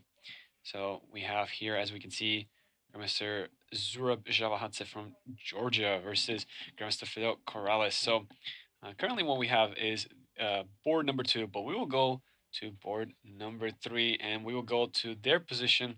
So it was a symmetrical position for the start, but then we transition into a King's Indian, and now we have this very, very particular position where the last move that International Master Zurabi did was, in fact, Rook E1, and after that, Grandmaster Corrales played knight d4, and now Zura decides, okay, it's time I bring my knight back to c3. So for all this time, there could have been some knight takes d5, but now he decides, you know what, I would like to play knight c3. Just bring him back and not allow knight takes d5. So now he could be setting in some pawn e5 breaks, opening up the bishop, but of course he has to be very careful because after d5, fe5, the rook is supporting the pawn, but after the knight moves, then there will be the bishop and the rook attacking this pawn. So a lot of danger if you play e5. You want to time that strike and you don't want to do it right away. The drawback in Zura's position is this knight on d4 is a powerful knight. And the only weakness that we can see is the pawn on d6.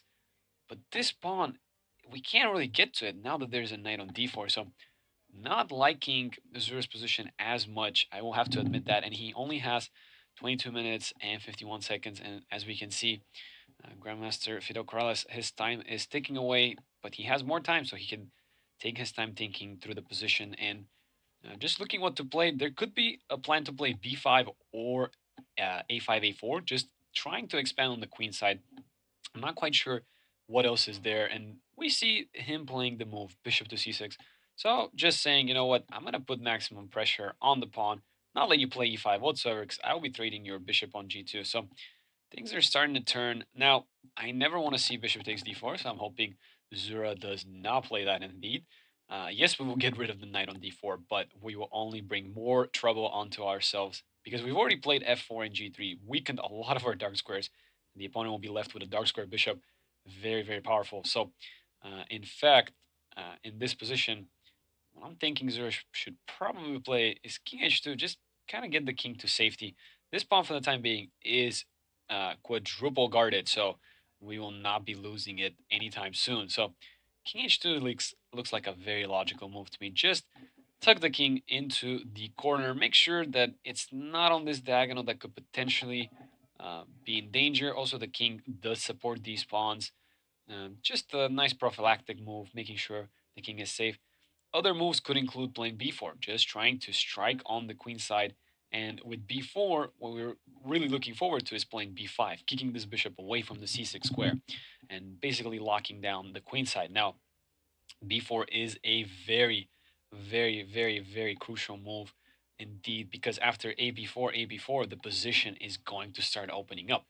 There is not cb4 due to the fact that the knight will be hanging, but then, of course, our knight on c3 is hanging. So, again, it's not easy at all. That's why I think Zura should start with king h2. Just make sure your king is safe. But he might be very interested in this pawn break with b4. So, we'll see what he does. b4, it does open up our rook as well. But I just don't think it's quite the right time. Of course, if not b4, then what do? You could also play a4. But I don't know if he wants to play a4. That would be a complete lockdown of the queen side. It would allow him to play knight to b5, which I think is a great way to try to fight against the knight on d4. So I might enjoy this idea with a4 and knight b5, although it does look a little superficial, doesn't it? We're locking in the queen side just so we can play knight b5 and get rid of the knight on d4. But with all of our attempts after a4 and knight b5, the knight could just be taken with bishop takes b5. Although I will say, afterwards we could potentially play cb5, and maybe our knight will have a nice square on c4, so it's never over until it's over, right?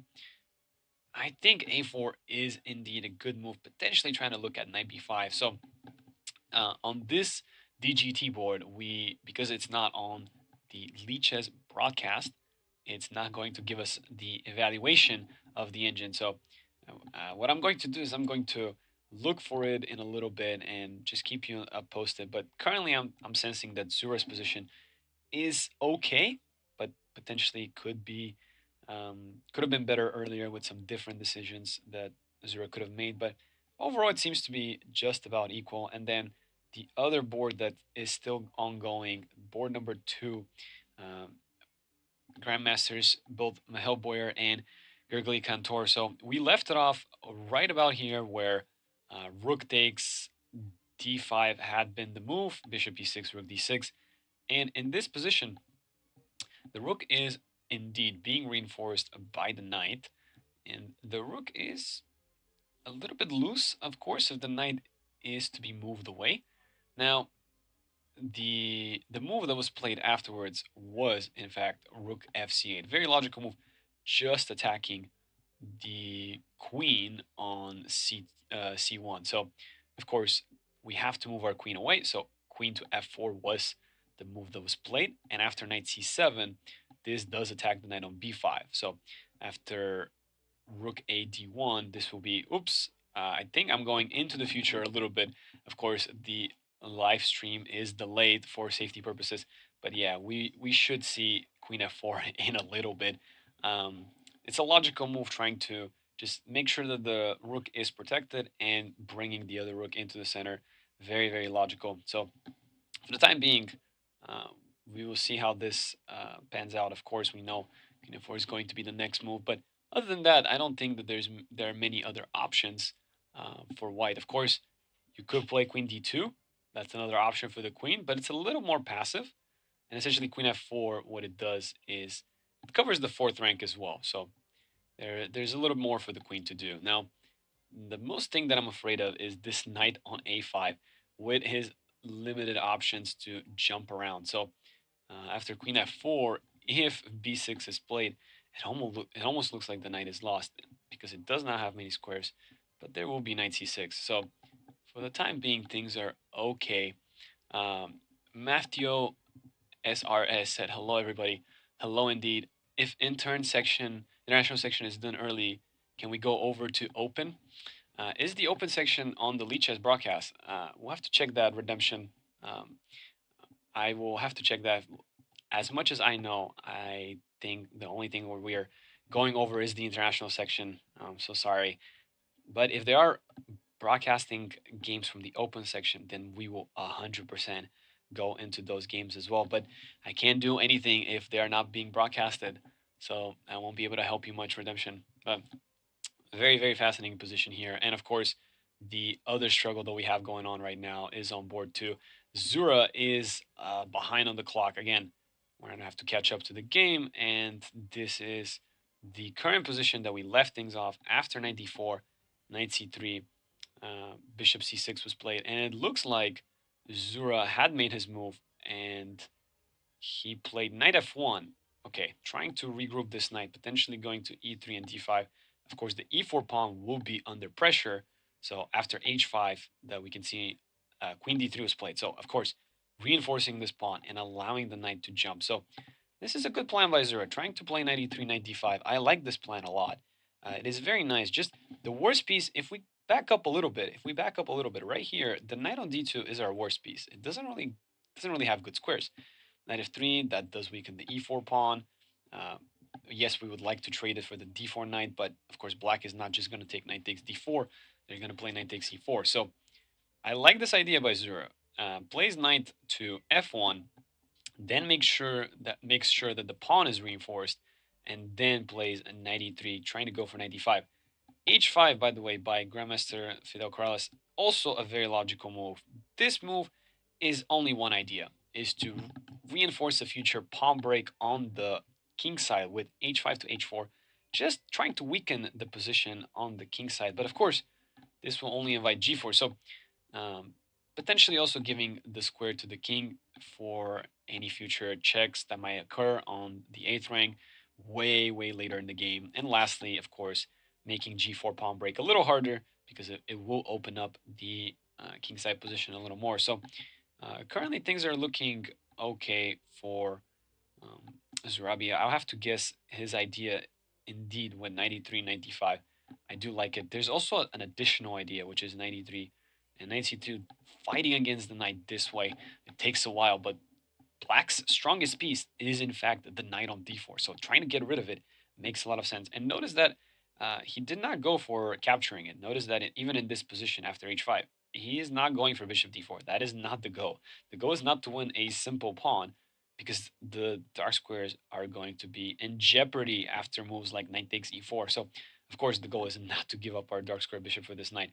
It's potentially to trade it for another knight. So in this case, 93 knight to c2 and knight takes d4 will be a fantastic idea. So, um, indeed, a strategic battle. I struggle.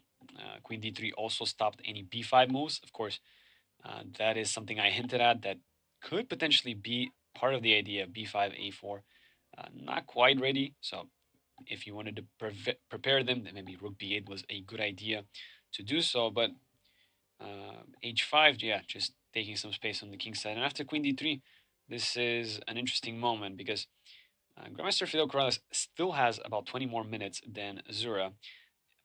Other than that, I don't think he has much of an advantage in the position, so it is looking like time is going to play a major role in this game. And of course, in the other game, we also have time disparity. Grandmaster Gergely Cantor has more time than Grandmaster Mahel Boyer, so that will also affect the game if it continues to if time for both players continues to dwindle away, and we will see some action in time trouble. So looks like both players with the black pieces are thinking. So what we will do right now is we will just pause for a little bit and go into the Lichess live stream boards. Again, if you are just tuning in, these top three boards are being played on a different type of DGT setup, so they are not being broadcasted on Lichess. If you tune into this broadcast on YouTube, we are right here analyzing them with you, showing them for you, and of course we have the live cameras as well, showcasing the games for you as well. So we will take a small little break, and in just a little bit, we will go ahead and tune into the Lichess games.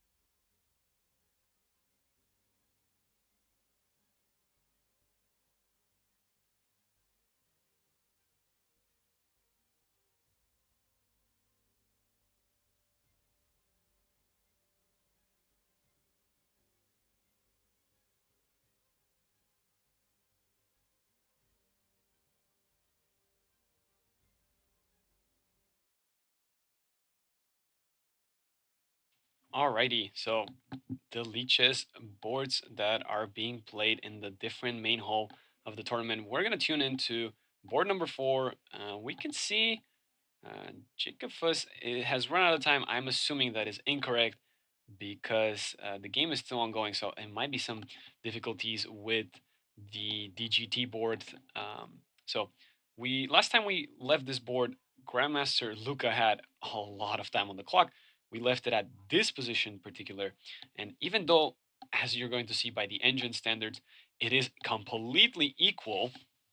In fact, it seems to be that Grandmaster Luca is in his prep, and he continues the position with 92, which is a very logical move. I hinted that earlier. The idea is bishop d4, trading the dark square bishops, and this is a very important moment. If we are with the white pieces successfully able to trade those bishops, then once we reestablish the knight on d4, it's going to be a way more powerful piece than the light square bishop. The only way that the light square bishop actually becomes powerful is if it can magically teleport to this e4 square, which I don't think is happening anytime soon. So after 92, we see queen c4, queen trade. No thank you, says Grandmaster Luca. After queen d2, rook a3. Very logical, attacking the pawn on c3 with all the pieces, and rook f3 was played, hinting at some ideas with rook g3 to try to attack the king right away. After all, the g file is semi open, so why not? And bishop b5, hitting the knight. Now, of course, if bishop c3, then there's a lot of dangers. You don't want to give up this bishop. It is your saving piece in front of your king, as you can see after bishop c3. I was anticipating the bar to jump way higher, but after knight c3, rook c3, bishop d4, it does seem that black just survives due to this rook c2. Not even rook f3, mind you, because after gf3, I thought we were checkmating, but actually just turns out to be equal. Wow, the engine is ruthless in its calculations. This is a move that I will never make as a human. Bishop takes c3. I never want to give up my bishop for just a mere pawn and weaken my king so much. So Jacob played bishop b5 after a long thought. Uh, Bishop b5 attacking the knight and knight d4 back, and I am assuming he has not lost on time.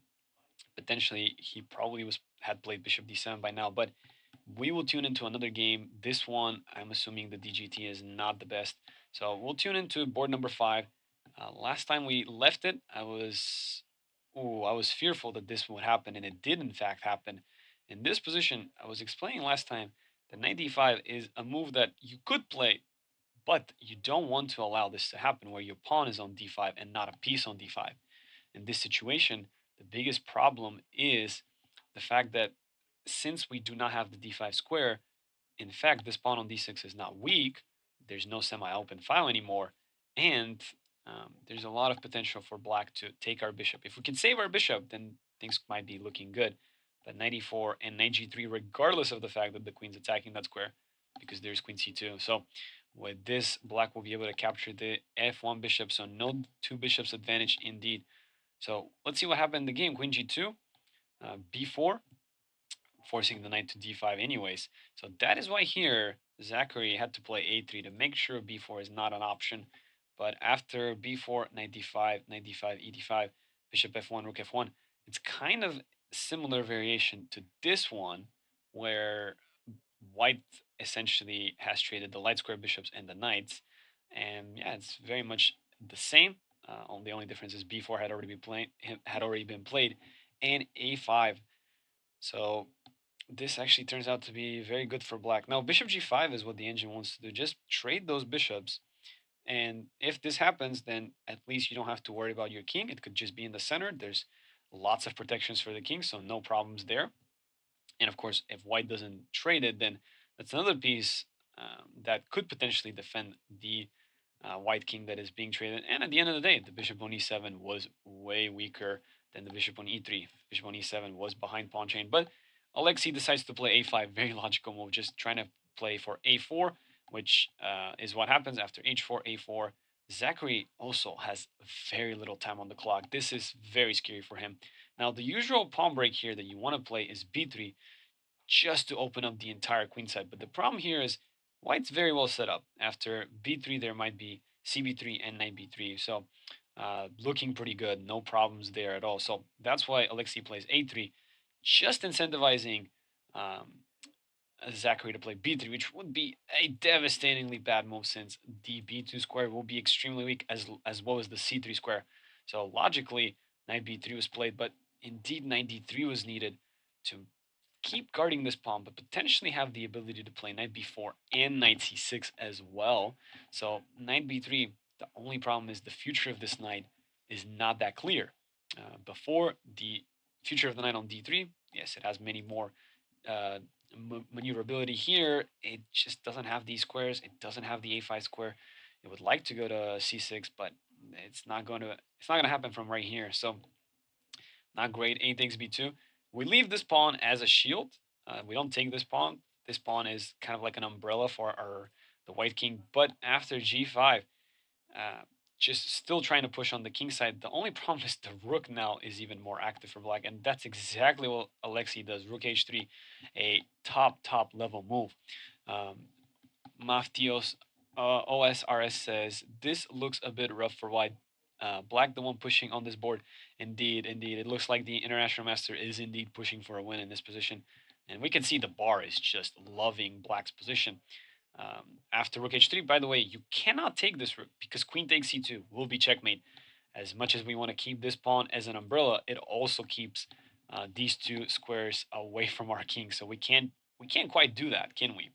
So now we play rook d3, covering our bishop, but rook g3. Oh man, what a beautiful move! What a beautiful execution by Alexei. Just hitting the queen and hitting the pawn on g5. Again, the same tactic. You cannot take my rooks, and after queen h2, bishop takes g5, just regaining, or not even regaining, capturing an extra pawn. Now, queen h2 was nice because at least there could be some queen h8. Of course, the knight is there to cover, but e4 is what the engine wants to do. Also very logical. Um, I'm assuming we just end up winning this bishop. That is quite unfortunate. But bishop g5 is also a human move, just recapturing. And bishop b6, I like this idea. So if queen b6, we successfully managed to distract the queen. So queen takes g3 happens. Even then, though, as you can see, the engine is still loving this position for black. I mean, what is there not to like? The king is actually perfectly safe, even though we're down on exchange. This king is still really weak. Let's not forget the fact that black does also have these two extra pawns currently. So this is also a possibility, but Alexei just takes knight takes b6. Even after rook takes g3, now there's simple bishop f6. And yeah, down on exchange, but simply looking to play knight a4, knight c3, or knight c4, knight a3, e4, reinforcing this pawn. This is absolutely brutal. And the worst thing of all is that Zachary has only less than 2 minutes on the clock. So this looks like it's going to end up in Black's favor. I don't want to say too much because on round one, when I said that a +4 position was winning for one side, they ended up losing sadly. So it's looking like it's going towards Black's favor. That's all we are going to say. Now, my friend Craig Hilby, how is he doing? The engine disapproves of his position, and I can definitely see why. He is not only down a pawn, as we can see, white has one extra pawn, but who has the better minor piece? Of course, it is white who has the better minor piece. The bishop is the better minor piece in this situation because play is most likely happening on both sides of the board, which we can clearly see. There's potential to play in the center, also on the queen side, but not to mention this pawn on h7 is just going to be hanging as well. So the bar has just declared this winning for white, but of course, mistakes can happen. Earlier, this is where we left it off, and it looked pretty comfortable after a long castle for Craig, but after knight h4, he went a little too aggressive with knight b4, not what the engine wanted to play. Bishop e6, just remaining with the bishop on e6. This knight's only purpose was to try to kick it away. So after f4, potentially trying to bring it back, control more squares, there could be just simple knight f5. And okay, this is not that simple for a human, but essentially the idea is to regroup the pieces, put the bishop on d5 and put the queen behind it. So the bishop will be way safer on the d5 square. Uh, but he went aggressive. He went knight b4, and after king b1, yes, the idea is very obvious, knight takes a2, but after king b1, the knight is not really doing anything unless it's supporting d3, which is indeed what happened. And after c takes d3, king b8, positional pawn sacrifice. Essentially, the bishop on f1 is kind of being cut by the pawn on d3. So now I'm liking this. Of course, the engine did not like this whole variation because of knight f5. It just simply thinks this is too much for black to handle. Knight a2, there's simply going to be king b1 and regaining the knight. So after knight f5, then it says queen f3 and looking really good for white. Just sacrificing this pawn because if you do take it, the king b1, knight b4, bishop c4, we can see white sacrifice the pawn, but he's getting very quick tempos. c3, just keep attacking. This is inhuman chess. This is computer chess. Just sacking the pawn like that is really tough. So I'm not quite sure if this was anyhow on the radar of Eric, but this move king b1 also makes perfect sense. And after the move king b8, what we do have is queen to e3, logical, just attacking the c5 pawn, and knight takes d3 was played, but the engine just absolutely does not like this move. After all the traits are complete, knight takes c5. It looks like white has just managed to win a pawn. The problem is there's no discovered check due to the fact that the knight on h4 is attacking the bishop on f5. So there you have it. That's the main problem. That's the main problem here. So rook h3, yeah, an attempt at a discover check, but at the end of the day, white does manage to regain the pawn on g7 after g4. So rook a was played, bishop d4. As you can see, this bishop is just cutting the board across. There's gonna be bishop e3, just reinforcing everything. Rook takes h7 is going to happen. Man, this is tough to look. So I'm gonna move away from this game. I don't want to see my man Craig lose this position. So we will indeed proceed to the next board. And in this position, Anish Vivekanand has 6 minutes on the clock, less than 7 minutes, and the position is extremely complicated. Um, Ethan has an extra pawn. He's managed to secure the a2 pawn, but there's some tension on the king side brewing up. Some potential, but the knight. How did the knight get to d4? This is a great position for the knight. It looks like black has everything under control. The queen is still well within reach of the king's safety. This queen here, yes, it's lined up with the king, but there's too many pieces in the way, and there doesn't seem to be a very particular way in which white can sort of continue here. But the big question is, how does black continue, right? So the thing is, rook b1 will not be a threat because there's knight e2.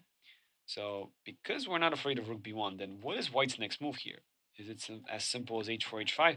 That doesn't seem to be it. So I'm indeed not sure how does white proceed. If I turn on the engine, which I will do in a second, we will see the bar most likely in black's favor. And as you can see, it is very much clear.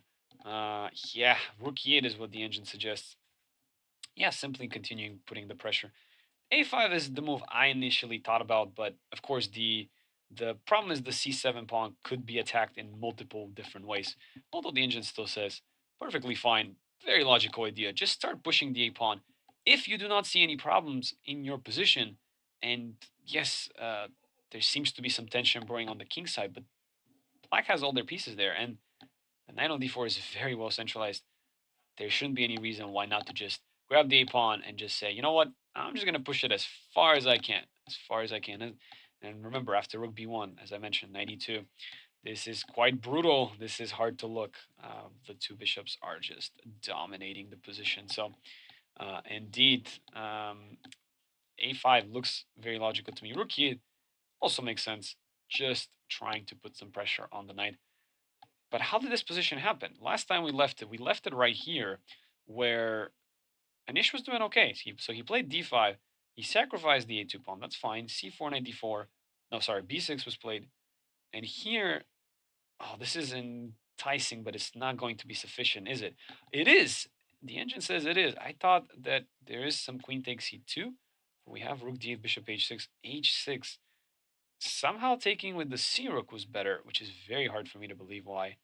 Its idea is that probably the rook is not going to be in danger. Wow, this is extremely hard to figure out for a human.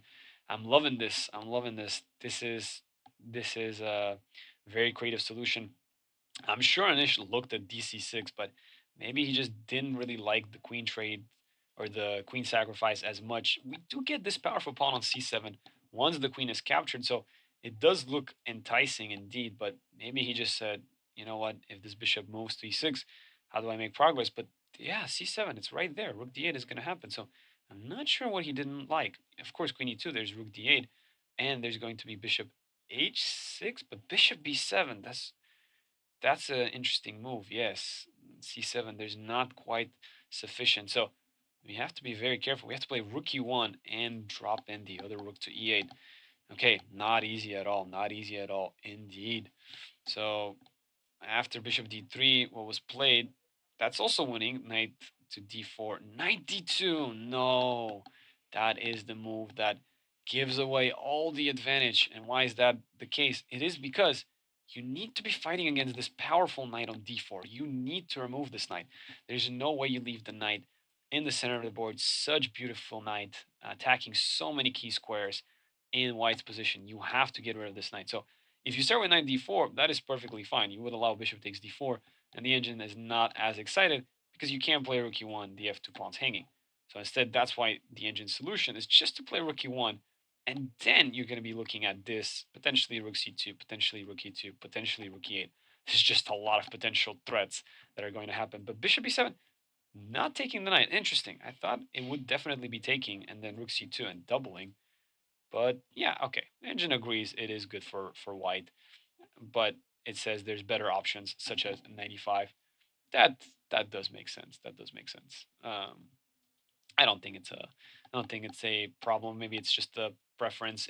If you were a human, do you go 95 or do you just get rid of this knight? But man, 92. This is where the tide is turning. So after h6, bishop f4, bishop b7. Maybe not the best move. Rook e7 apparently was better. But maybe he was trying to trap the queen, but there's just no way to trap the queen.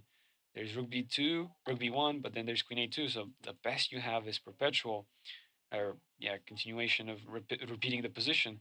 Queen g4, he was looking aggressively into the other side of the board, but suddenly it's just not that great. And this was, in fact, the main move that happened. So yeah, it looks like after rook e8, it's all going to be Ethan pushing for the advantage.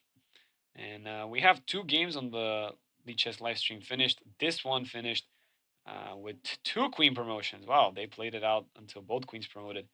That's quite fascinating. But last time we left it, it was this position, and it looked like black was just going to dominate. All the pieces are hanging. Bishop d4 is going to happen. And in fact, indeed, white resigned a little bit. This pin is insanely hard to deal with. If king f1, then there's going to be this pin that you have to deal with. So, and not to mention you're down in exchange. So, yeah, indeed, h4 was played, and eventually Roman Pur was able to win, being up on exchange and many pawns. The game finished out with a checkmate. And then Rachel, Lee, and Logan Schaffer decided to make a draw.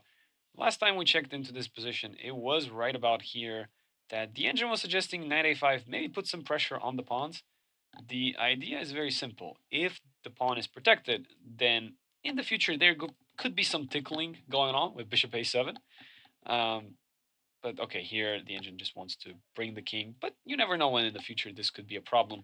So its solution was b5, but yeah, I guess these trades only benefit white since the knight could still be very well placed.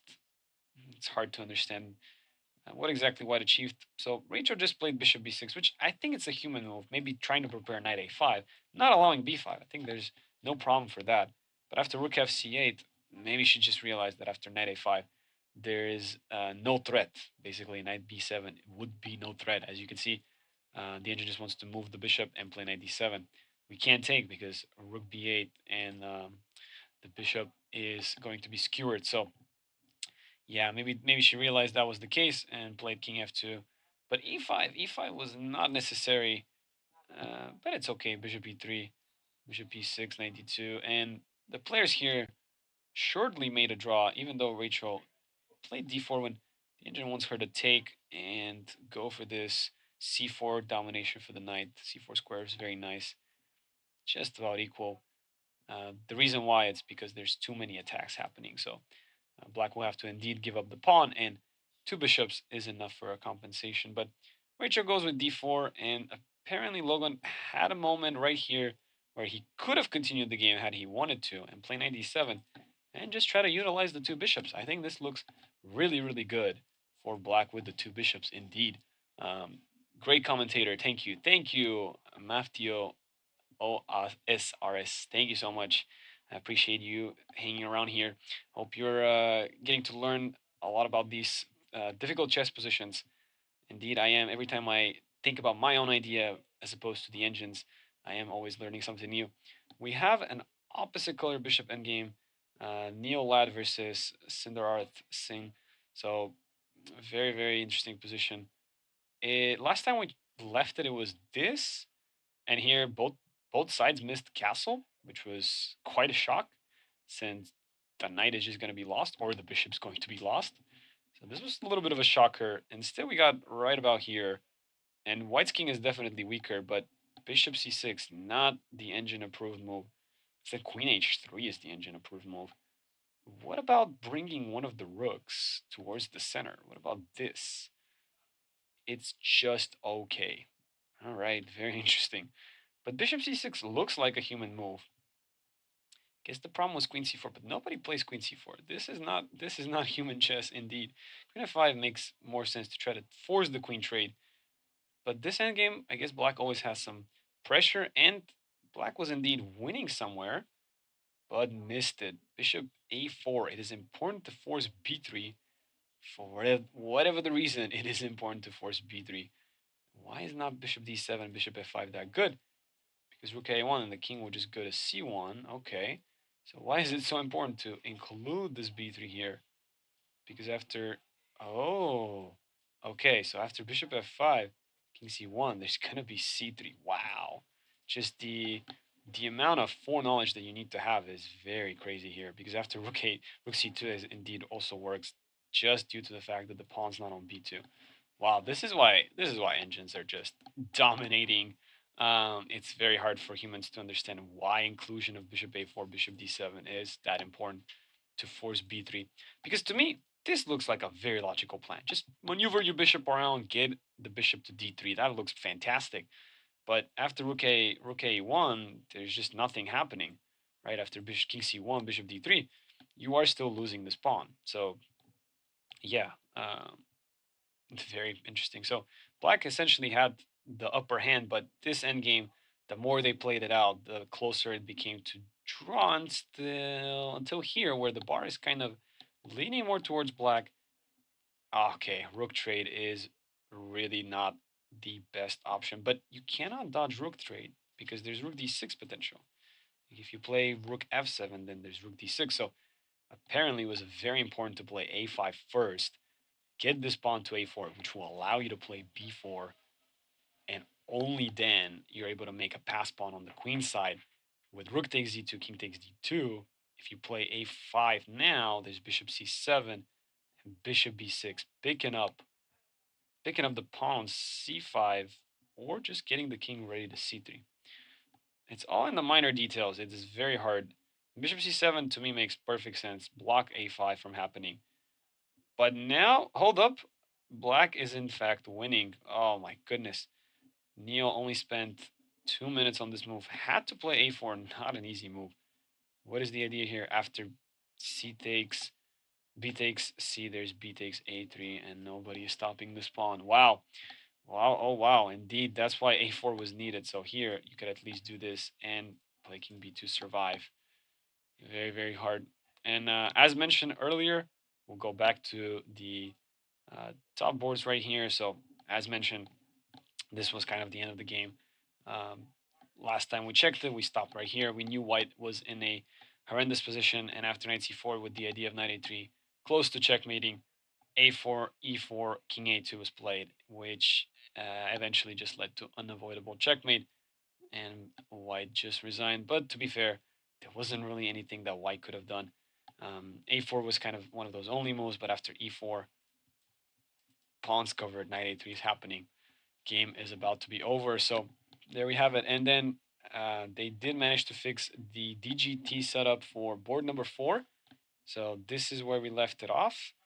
And in fact, Jacob did not lose on time, played rook fa8, putting pressure on a2. Grandmaster Lucas said, I don't care about the a2 pawn. You can have it. All I care about is getting to your king. That's all that matters. So bishop's attack, bishop d7.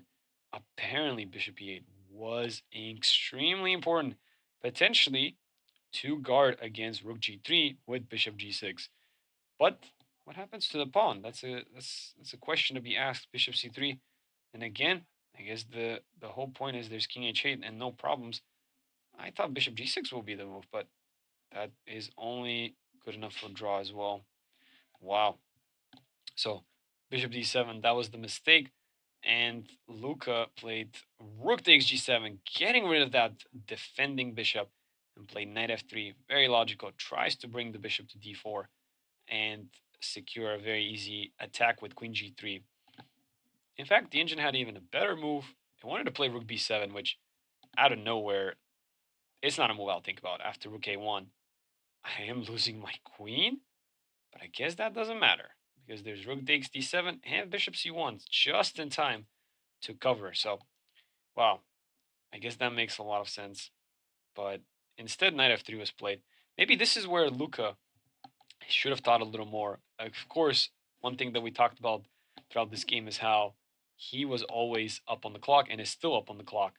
So maybe here, instead of spending only 1 minute thinking on knight f3, this is the moment to really just end the game. And rook b7 seems to be doing that. So, and from a +4 advantage, this only now drops to +1.5. So still winning for white, but more work needs to be done. But of course, the pressure is on Jacob. Not only is he in the worst position, in the position he needs to keep defending, but also he doesn't have much time to defend this position. So very, very rough indeed. And what we're going to do is we're going to take a little bit of a pause.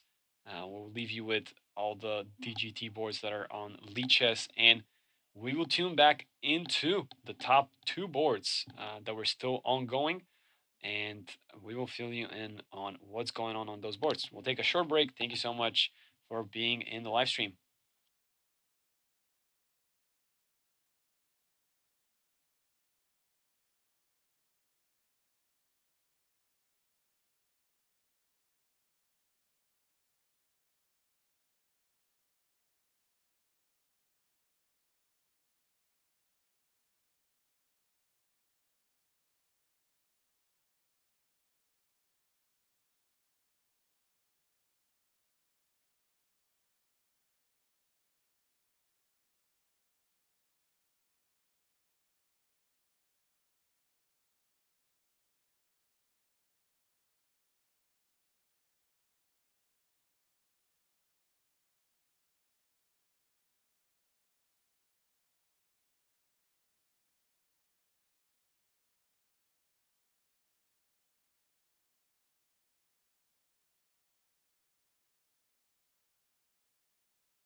Welcome everybody, and as promised, we're here to show you the second and third board that are currently ongoing, and Zurab has less than a minute, so we're gonna catch into the action.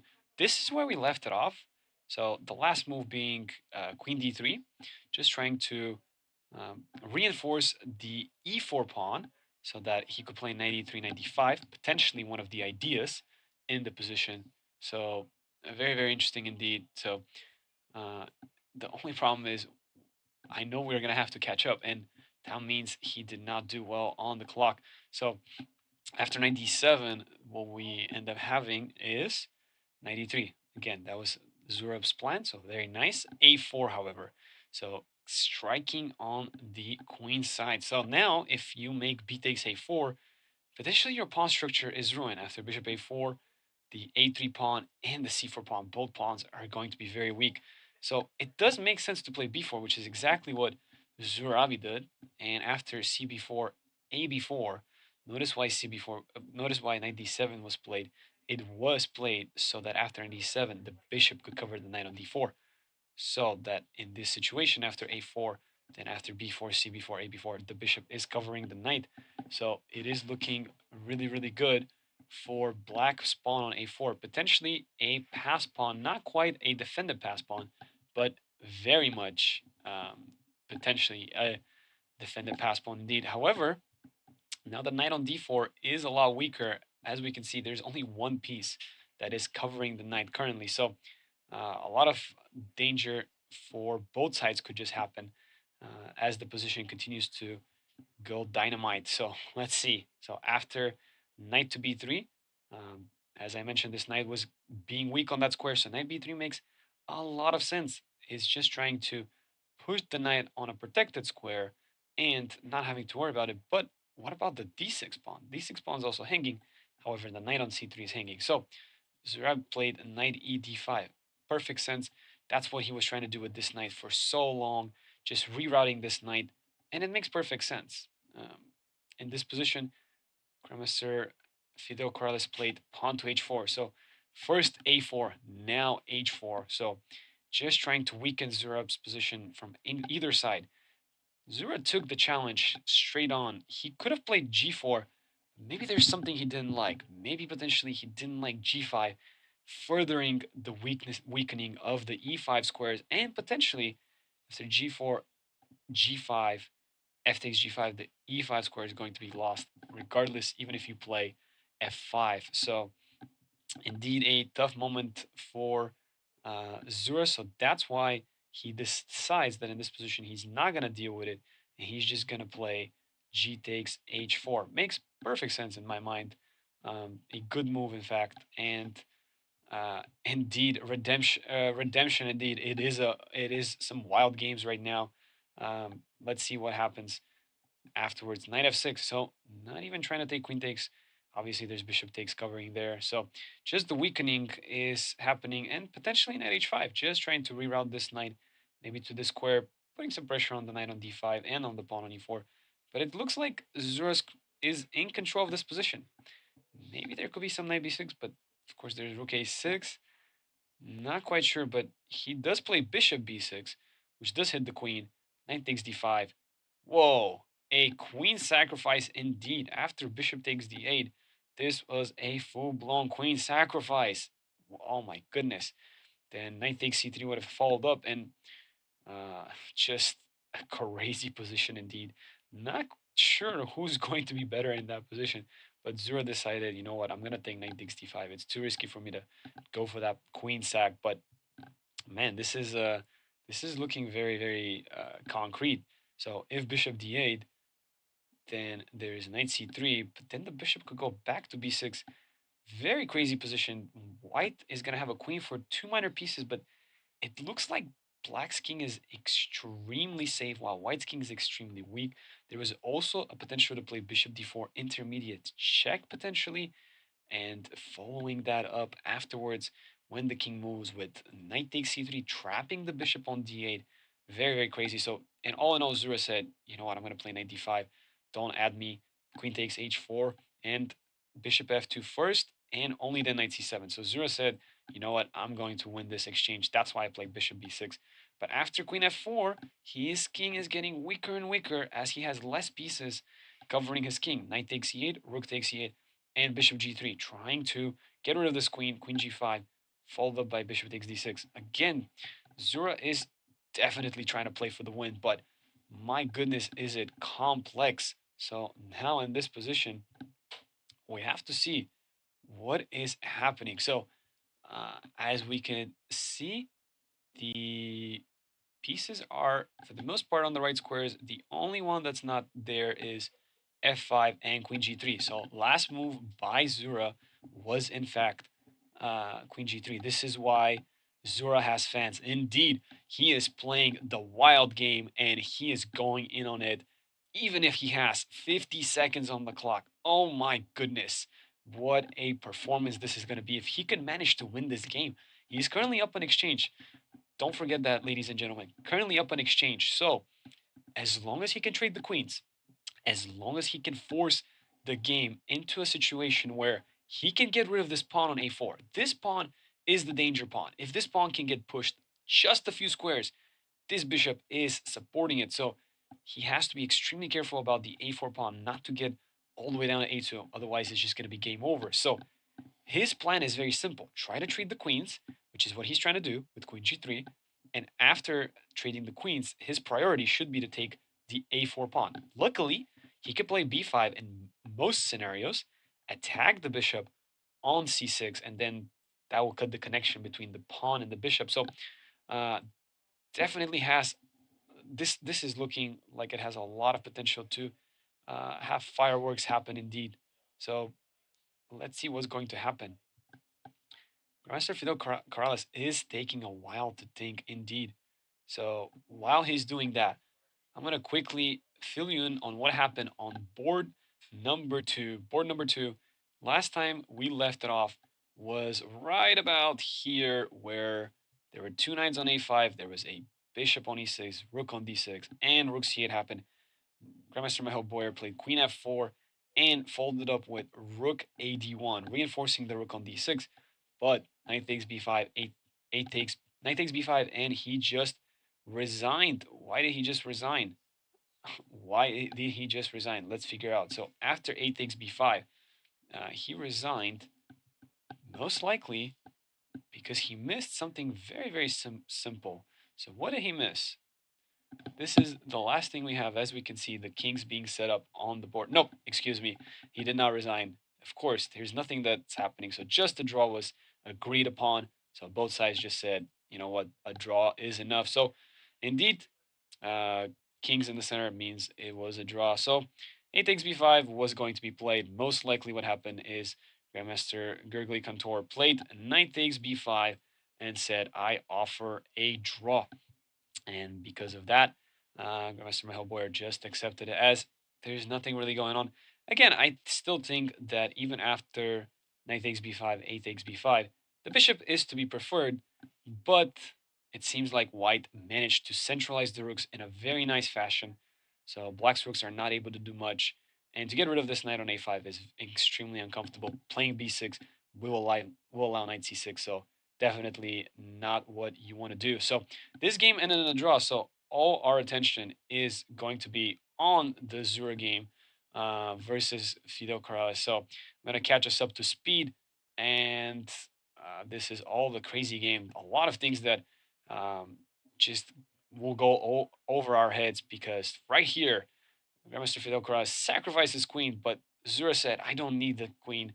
And in fact, I'll just play knight takes d5. And thank you very much. I will capitalize on the exchange. And Grandmaster Fidel Corrales took him on. And after bishop g3, Zura did gain back the pawn on d6 and played queen g3. So a very logical move, just looking to offer a queen trade. And Grandmaster Fidel Corrales has continued to think in this position. Very, very hard to see what to do, in fact, with the black pieces, other than queen takes g3. If you want to save the queens, you have to play stuff like queen f6. But then I play e5. This is not what you want. And if you go anywhere else, queen h5, for example, I will still play e5. I am locking you away from your bishop on g7. Therefore, the e4 pawn is not going to be as dangerous anymore. So what I'm anticipating happening is queen takes g3, bishop takes g3, potentially fe4 or bishop e4. I'm not quite sure which one he would choose. Maybe bishop e4, because as I mentioned, after queen takes g3, bishop g3, if fe4, there might be b5, attacking the bishop on c6, and it will not be covering the pawn on e4.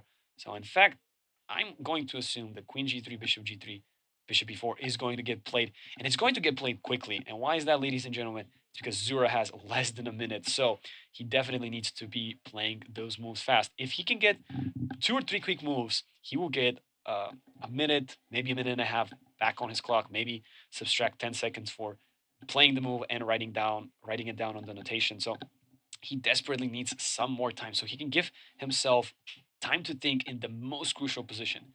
So currently, I'm sure he has been looking at all the possible options for the queen other than queen g3. For example, queen d2 is potential option as well. We did not mention that as well. There's also first the potential to give a check and only then react.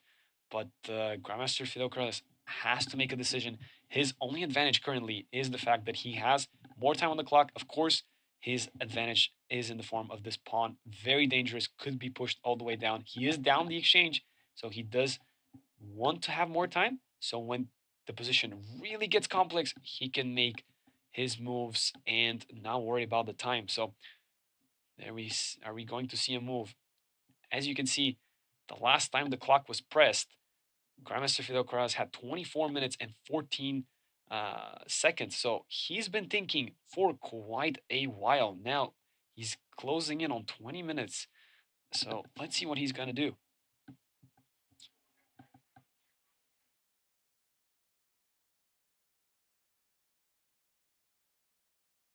The tension is indeed felt in the air. Let's see. Any minute now, Mr. Fidel Corrales will have to make his move. I don't see anything better other than queen takes g3. As I mentioned, bishop takes g3. And what I'm anticipating happening is bishop e4, bishop e4, fe4. You want to keep the rooks. You don't want to take rook takes e4. When you are down the exchange, ladies and gentlemen, make sure you keep your rook alive. It is a more useful piece for you than for your opponent.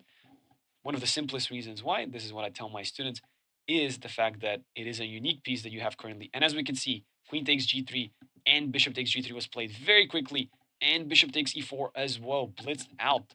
As we can see, those moves are coming in quick. Let's see, Zura will make a quick move as well. He is thinking about bishop takes e4, hovering over the bishop.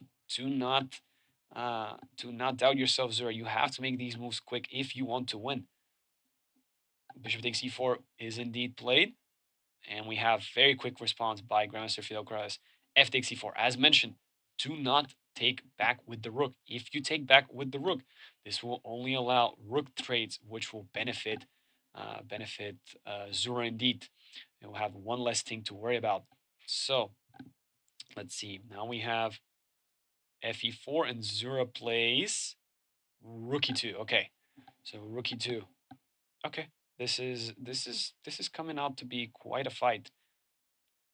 I do have to mention, by the way, that after rook takes e4, it was in fact possible, because after rook e4, fe4, in fact, this pawn is extremely hard to be stopped. So actually, I don't know how we stop it. Our rook is badly positioned, and there's a line where if the rooks were to be traded, then a3, rook b3, a2, rook a3, a1, just trading the knight and pawn for the rook. That was going to be a crazy line there. Not sure who was winning. Potentially white had the upper hand there, with the king already coming towards the center. So nonetheless, as I mentioned, fe4, that's the move that should be played. And after rook e2, pawn to e3, it's coming down to the wire. Rook e2, I like a lot. Rook e2 stops pawn to e2, right? This is very important. No, pawn e3. Oops, excuse me. We're a little bit into the future with pawn e3. There we go. Pawn e3. Rook e2's idea was very simple: is to play rook a2 and try to take this pawn. Really, that's what we need to get rid of. This pawn we can cover very safely. We have the bishop, we have the rook. We seem to be covering the e1 square, so rook a2 was very good indeed. But e3 is played, and now Zura needs to make a decision. Does he go for rook a2? Does he go in and play rook a2? And if he does, then is he afraid of letting the pawn run down the board with e2, potentially some bishop c3 reinforcing the promotion square? This is starting to heat up. This is definitely starting to heat up. I'm not sure. Rook a2 looks interesting, but there's a lot to calculate there. There's also knight d2, knight c4. There's a lot of opportunities with the rook being attacked. So Zura plays. He is thinking. He almost touched the rook. He is still thinking, not sure what he's going to do. Leans forward. This is a very typical chess player thing to do when you're in time trouble. Just lean forward and ponder on the position one more time. You can see his eyes are moving and trying to calculate all the lines in his head. Same for Grandmaster Fidel Corrales. This is absolutely fascinating. It is the pinnacle of chess. Both sides just thinking. 10 seconds for Zura. He has to make a move. 10 seconds. Zura, you have to make a move. Come on. 7, 6, 5. Oh my goodness. Is he going to go for the 1 second move? 3, 2. Oh my goodness. And he does play, in fact, the bishop to e1. Now, what is Grandmaster Fidel Corrales going to play is the question. He has 6 minutes, so he's taking his time. This is the benefit that he has. He has more time on the clock. Bishop b1, bishop e1. I like this move. I like this move a lot. It basically prevents bishop c3, future ability for the bishop to support this pawn with e2 and e1. So just stops the pawn from promoting to the square as well. Now you can play rook a2, and but Suresh shook his head there. Maybe he wasn't uncertain there. But if you play rook a2 and you allow e2, your bishop is there and it's stopping the pawn from promoting. So there will be no promotion. So this is nerve-wracking. 32 seconds left for Zura, and 5 minutes and 30 seconds, about 30 seconds for Grandmaster Fidel Corrales. This is heating up. Now, the biggest question is, can you make this pawn promote? How do you support it? There could be some knight d4, getting rid of the rook. But of course, rook a2 will happen. Do we have enough time for e2 and knight f3 check? Just giving a check to the king, taking the bishop. Maybe after knight d4, rook a2, you start with knight f3 check. You force the king here, and only then you play e2. But wait, the rook is still on a2. It will be a free pawn. So, in fact, it's not easy to push this pawn. If knight d4, rook a2, e2, then after rook takes a4, knight f3 check, there seems to be king f2. And it seems like white is able to stop the pawn indeed with the help of the king. That's the one problem that Grandmaster Fidel Corrales has. The Zura's king is so close to stopping the pawn as well, so it could act as a helper to the army in blocking the pawn. And this is all in for either side. The likelihood of this game ending in a draw is low, due to the fact that if Zura manages to neutralize one of the two pawns, if he manages to neutralize the e3 pawn as well as the a4 pawn, then he's winning. If he manages to neutralize the one, but then lets the other one promote, has to give up his, let's say, rook for the knight and the pawn, then he will only have an extra pawn, and I'm not sure if that's going to be a winning endgame. So there's a lot of situations in which either black is going to win or either white's going to win. Fidel Corrales is taking his time. He does have more time on the clock.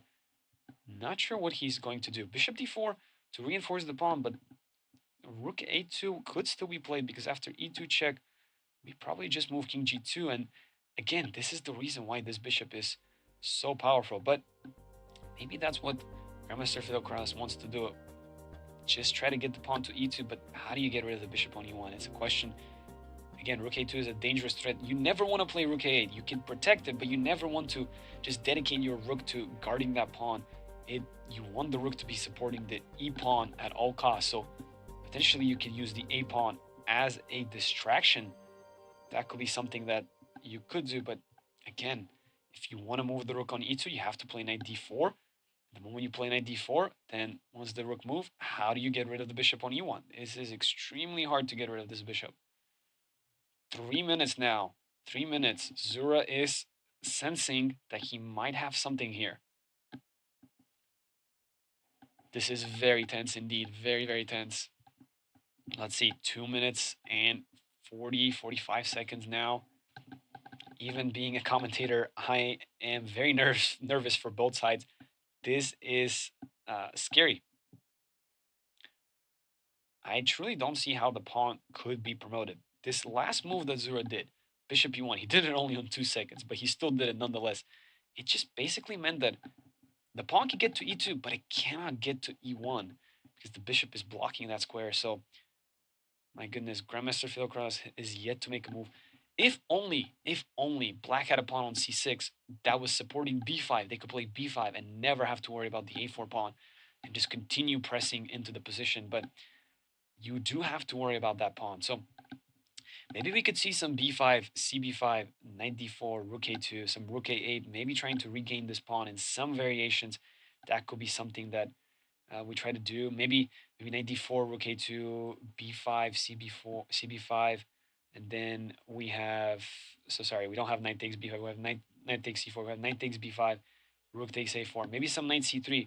But this is getting down to the wire. I'm very worried about Grandmaster Fidelcross. He has to make a move right now.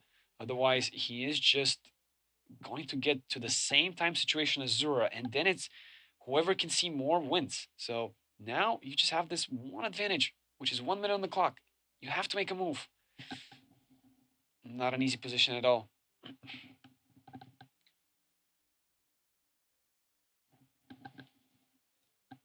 And it's getting down to the wire. 1 minute and 10 seconds.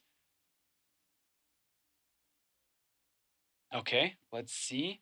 There could be a move. It looked like it. No. Still uncertain.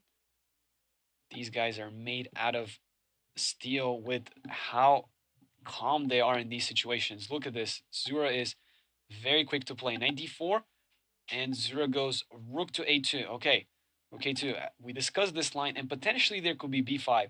C takes b5, knight takes b5, rook takes a4, maybe some knight c3, trying to fork both rooks, and then after bishop c3, at least you got rid of the bishop that is blocking that pawn, so maybe you would in fact be able to promote it, but Zura will be able to always block it with rook a1 if he has to, and rook e1, just cement that rook on that square. But no, instead we get another move. We don't get a b5, we get rook to e5, giving away the a4 pawn. But I think going all in against Zura's king, Zura now has only 40 seconds. He has to make a decision. Is his king in danger? It could really be in danger. The knight on d4 is going to be supporting the e3 pawn push. It could go to e2, and the knight will still cover it. This is scary. This is scary. He has to make a decision now. Does he take the pawn, or does he keep the rook on the a2 square, potentially ready to defend against any rook g5 checks? The biggest problem for Zura is the rook on b1 is not as useful. If you play rook d1, you're making a threat, but it could backfire. There could be some knight f3 and e2 just tempoing up your rook. So not sure what he does. He does again with 2 seconds on the clock. He does in fact play pawn to h4. Oh my goodness. The nerves that Zura has. Nerves of steel. h4 stops rook g5. This makes a lot of sense. But now rook e4, exactly, played very quickly by Grandmaster Fidelcross. He wants to play rook g4. Again, this check is very frustrating. Zura has to be extremely careful now. His king could be in some sort of a checkmate pattern with knight f3 and rook g1. If king goes to h1, of course, there's going to be very, very big problems. So how do you stop this? You cannot take the pawn with your rook. Otherwise, you could genuinely get checkmated after rook g4 and knight f3. And again, don't mention, 1 second. Oh my goodness, he played that move with 1 second on the clock. King to g2. My goodness. This was, oh my goodness. The nerves that Zura has. I will text him after this game, regardless of the result, and I will tell him, sir, you have some great nerves. But you can see in his face, he just didn't like something. Rook g4, king h3. Okay, the king is there, but maybe rook g1. And it's still, the king is kind of in a mating net. Oh my goodness, you have to be so careful here. As we can see, yes, rook g4 is played. The game goes on. Now, what's going to happen? King h3? If king h3, well, if king h2, then there's bishop e5 check. So, in a way, you've kind of locked yourself between two moves. Either it's king f1 or king h3. Don't go king h1. You're going to walk into knight f3. Checkmate is at the door. Zura, you have to make a move quickly. 10 seconds on the clock. 8. Is he going to go all the way down to 1 second? He plays king f1. Okay, king f1. So with king f1, he is not in as big of a mating net, although he still looks like it. King h1, there was knight f3, just it was banging to be almost checkmate. There has to be rook g2, but then the pawn starts running, and that was probably going to be very dangerous. I'm not sure what was happening there, but okay, good on Zura to play king f1. Yes, it is insane. That's right, Maftos. I don't know how they deal with this pressure. Indeed, indeed, I don't know how either. Let's see. The move that was played is bishop to e5. Okay, Zura still needs to make a move. Bishop e5. There's again potential. If you take this pawn, there's bishop h2 and rook g1. Checkmate threats in the endgame. Checkmate patterns in the endgame. This is crazy. Zura's position is way harder to defend. Potentially, you might have to play rook g2, but this is very scary. Oh my goodness, he is reaching, and he takes it. He takes the pawn. Rook takes a4. He is not afraid of getting checkmated. Rook takes a4. After bishop h2, rook g1. It looks like it's a checkmate trade. How does Zura defend this? Bishop to h2. And it's played. And it's played. Bishop h2. Oh my goodness. A checkmate pattern in the endgame. The knight covers the square. The pawn covers the f2 square. The king cannot cross over. There is only one check that you can make. But that's about it. The king will just sidestep it. Oh. Only move. Only move. You have to play it. Exactly. He goes for it. Bishop f2. Only move. Only move. You block checkmate, but you give up the bishop. At least you don't get checkmated. That is good. That is good. No checkmate, but you give up the bishop. Now, if e2, there's king e1, so there's no danger. Wow, what a grandmaster level move. Rook to f4. He did not even capture the bishop because after king takes f2, the pawn on e3 would have been gone, and all of black's checkmating potential is also gone. All of black's queening potential is also gone. So rook to f4, what a grandmaster move. Now Zero will have to play either rook a2 or rook b2. You have to guard this bishop. You don't want to let rook takes f2. You're still going to get checkmated if you play. So now he's considering which rook with just 30 seconds again. Oh my goodness. Oh, 3 seconds. He plays rook b2 very calmly. Not calm for me at all. Rook b2 and bishop g3. Grandmaster Fidel Corrales continues to put the pressure. And as you can see, he continues to gain more time on the clock by Zura. Only one move, Zura. You have to play rook a2. But then bishop takes f2 happens. Rook takes f2. E takes f2. Rook takes f2. Rook takes f2. King takes f2. That is probably a lost endgame. No, this is sad. So Zura goes on the offense instead. He goes rook a8 check. He could potentially try to win the b7 pawn. So king g7. King steps forward. King will always have a safety on h6. So there is no danger for black king. All the danger is on white's king. What is he going to do now? Is he going to play rook a7? He does indeed play rook a7. But it only looks like black is going to be winning this. Bishop takes f2, e2. Those are moves that you have to consider now. And he plays bishop takes f2. I'm not sure if e2 also wasn't just the better move. e2 rook takes e2.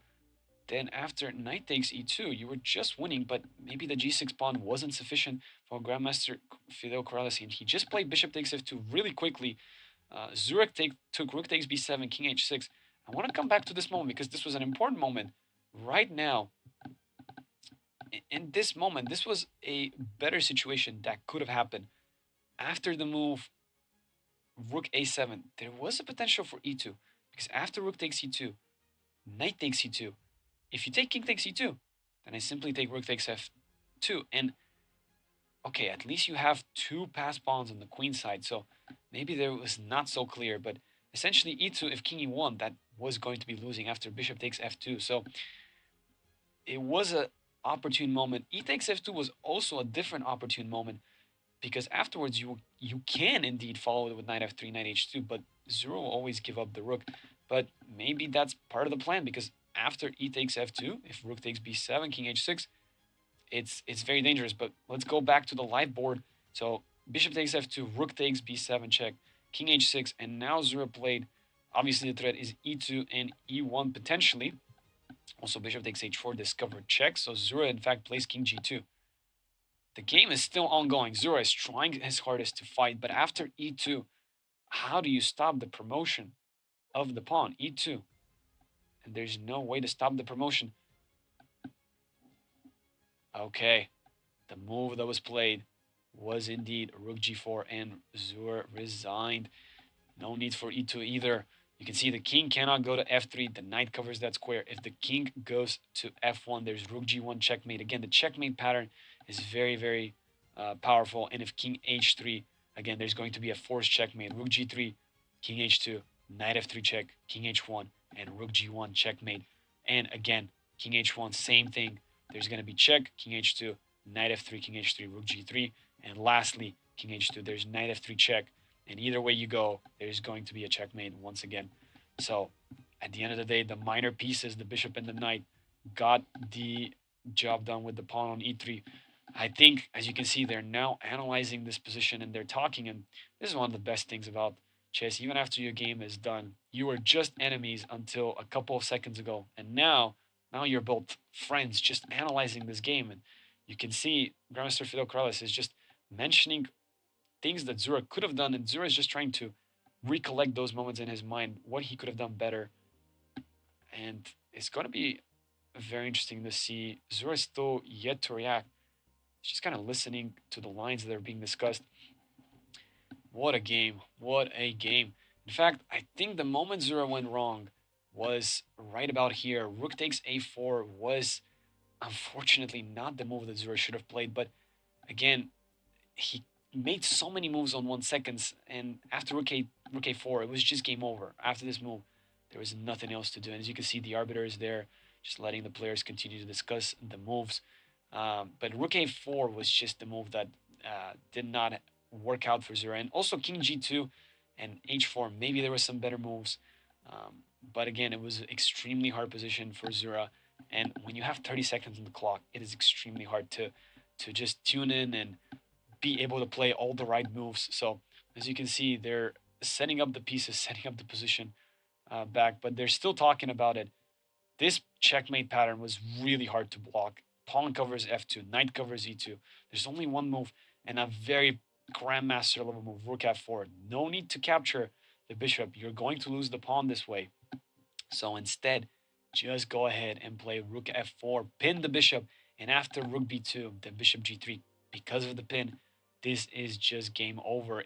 If Zura had played rook a2, that doesn't matter. There was going to be bishop takes f2. And again, the same sort of threats were going to happen. So for those of you who are probably just tuning in, yeah, indeed was a great game. This is how the game ended in this position. Zura just resigned after rook g4. There is unstoppable checkmate in the position. And that is it. The king is in a checkmating pattern. So you can see both players done. Continue to analyze, continue to think in their heads what could have been done better. But thank you everyone for tuning in. As you can see, on board 1, white ended up winning. Board 2, a draw. And board 3, black ends up winning. So this is all for today's coverage. Thank you so much for tuning in. And tomorrow we'll be back at the same time, evening round, round 5. We'll be back with another commentary brought to you by International Master Emil Stefanov. Thank you for everyone who tuned in, and hope you had fun. Hope you enjoyed the broadcast, and we'll see you in the next one.